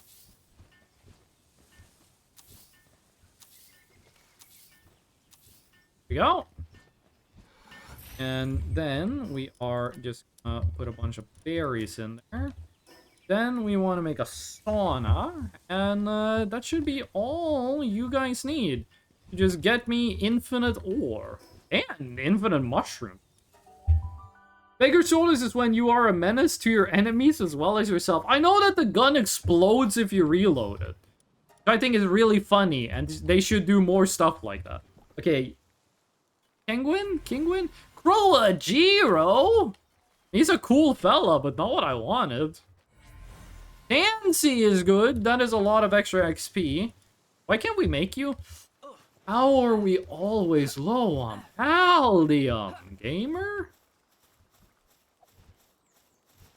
I was gonna say, there should be a pal in the game that, like, ranches Paldium, but no, I think that would be a terrible decision. Mara, you are a barista, okay? There we go, that's what I meant to say. Do you, what was, like, your favorite coffee? You are kind of on, like, the inside of this. Like, I'm a systems technician. You could ask me, like, what my favorite electricity is. 12 volts. 12 volts, 0.5 amps. But, what is your favorite coffee? I feel like you have, you are gonna be the person to ask about. What's your favorite coffee? What is your favorite coffee's favorite coffee? The answer is MF Doom. Oh, the noise was because we got visitors. Surf and Turf Master. I have heard about Surf and Turf before. What the fuck is Surf and Turf? Reef and beef? It's red meat and seafood. Okay, now I know what Surf and Turf is. And I know why they call you what they do. Why are you selling a Lily's spear? Why was that there? Iced mocha, black, and filter. So, I know what an iced mocha is. It is an espresso. I like iced mocha. A mocha is an espresso with chocolate. When you say black, does that mean no milk? And filter means it is not powder. Like, you don't take powder and water and mix it to get espresso. You, like, use a drip filter, right? Am I getting this right? You're taking, like, black coffee through a drip filter, and then you're adding chocolate and ice to it, correct? I like mocha, but I don't like bitter, which is kind of an oxymoron, because mocha is very bitter. But if I can get an iced mocha with chocolate, that's pretty good, but I think my favorite is, like, just like a straight-up, like, cappuccino. Alternatively, give me, like a caramel. Like, just iced, salty caramel. I know in Scott Pilgrim talk about, like, iced macchiatos. I don't know what a macchiato is, but... So not an iced macchiato, but a caramel macchiato. I've always wanted to try it out, but only because of Scott Pilgrim. You pour it over coffee gourds that is filtered to only allow water to pass through. Is that not what they mean with, like, a cloth filter? Is there a different way to do filter coffee? So my parents have a coffee machine that is like that, where you put in coffee gourds, coffee grounds, and then you put in water, and then it, like, boils the water or whatever, and then it, like, lets the water run through the coffee grounds and through, like, a drip filter. I'm assuming there's levels to this shit. You got, like, finer and finer filters, you got higher quality coffee, you got, like, badass water. Like, there's levels to this shit, but, like, the basic system is the same, right? Hold on, do we have the Dossie flying around? We don't have anything flying around. We also need to go try to find a Tombat. We really fucking need more pals that can do mining. The fancy shit. I like artisan coffee. Only thing is that it's really expensive. Oh shit, I didn't think that Chile was gonna give me hypothermia. I think they changed the game so that Tombats no longer spawn here. I'm gonna go to the red zone. I have seen Tombats in the red zone. But that was before the newest update.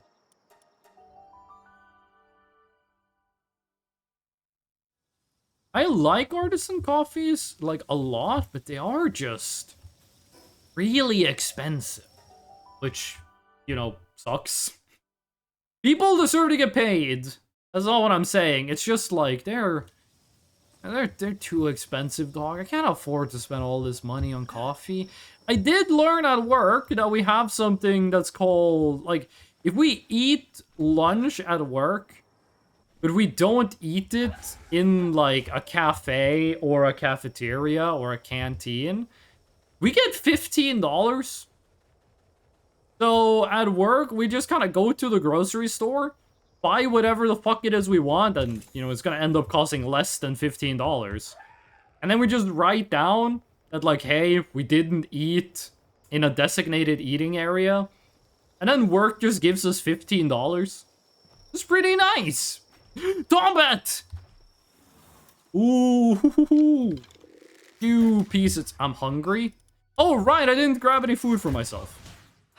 It's level 13, but this dude got 2. Pretty sure he has 2 mining. The Kingwing guy had 3, though, which is more than I thought. Okay, blast him. Dossie is doing... The Dossie is a way lower level than the Daydreams, but just because of the type advantage, they are doing comparable damage. We did miss a troll, which sucks when we have so few of these. He just, like, fucking escaped instantly. Dossie can technically stun him. I don't think they're going to, but they could. There you go. Eat some bread. Stronghold Strategist. That is 10 defense for the player, I think. Doesn't really matter, because this is going to be a pal at the space work. But finally, we got a Tombat. I feel like these puzzles could be way harder. These ones could be twice as big. I was doing way more complicated version of these things when I was playing, like, Pokemon Emerald in grade school.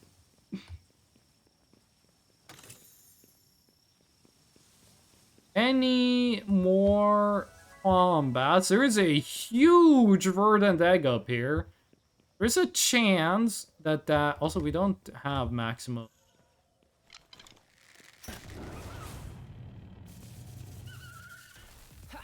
There's a chance that a huge verdant egg is a Mammarist. A Mammarist would be really fucking good. We're gonna grab all of the... We're gonna grab literally every egg we see that's not, like, in a very bad position. This one is pretty big. That is a huge verdant egg. That could be a Mammarist. We are not gonna spend too much time faffing about. Purple glowing guy over there is a bounty target. We are not at all prepared to fight it. We are gonna want to grind those guys out at some point. Hello, Nightwing. First flying pal in the game, and it is really, really bad. I do think Palworld has a design problem of flying pals are just way better for transport than non-flying pals are.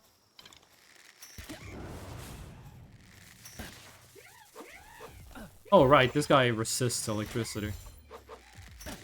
Like, there's pretty much no reason to use a movement pal that doesn't fly when you get to, like, the second tier of flying pals. Nightwing is really bad, but when you get, like, pretty much any flying pal that is better at flying than a Nightwing, you don't need to use a mount that just runs fast. Because, yeah, it does move faster in, like, a straight line than the flying pal does. But if there's, like, a rock in the way, flying pal just, like, flies over it, and you don't need to worry about anything. It ends up saving a lot of time. Okay, mining. Level 3 mining. Okay, never mind. Never mind. It is also dark type, which means it mines all day and all night. And also, we should build a monitoring stand. Should get a monitoring stand just so we can turn off transporting on the pals. We don't want the mining pal to waste time doing transporting. That's why we have Killamari.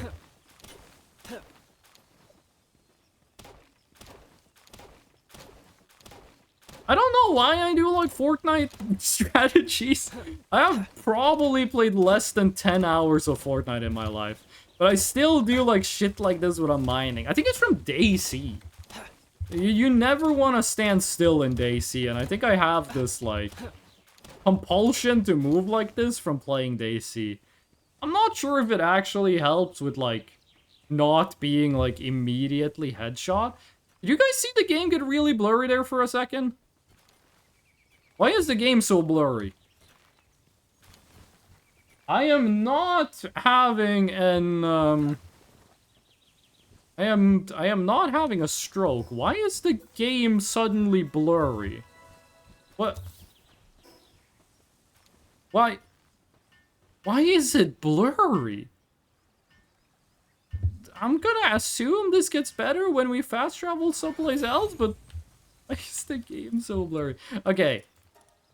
You guys will only mine. Yeah, that's good.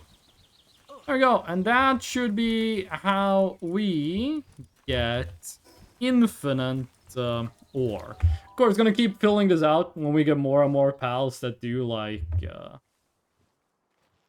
do mining. We're gonna get more.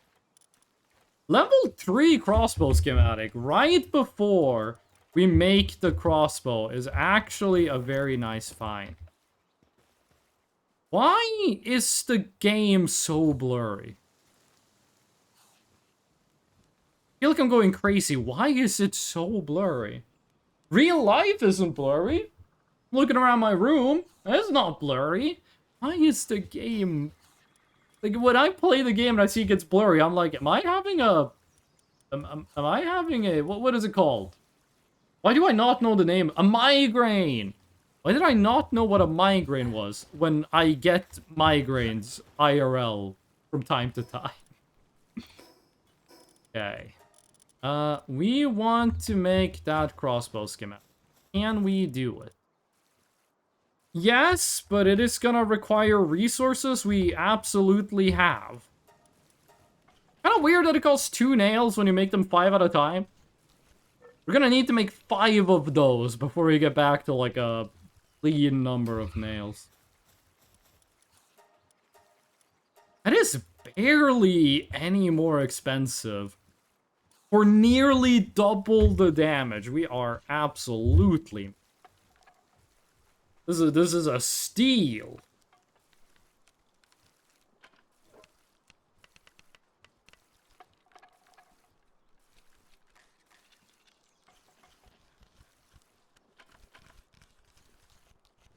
Okay, well, it does take fucking forever to do this. You know what, Wispaw?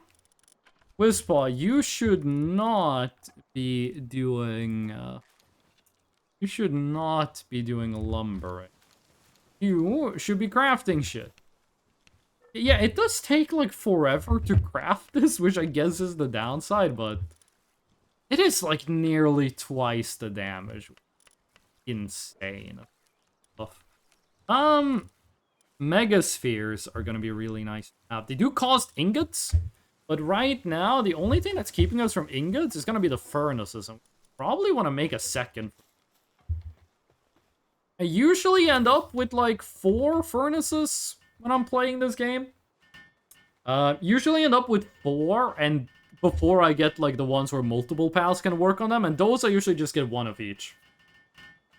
Like the giant furnace that like 4 pals can work on, and then you get the one that does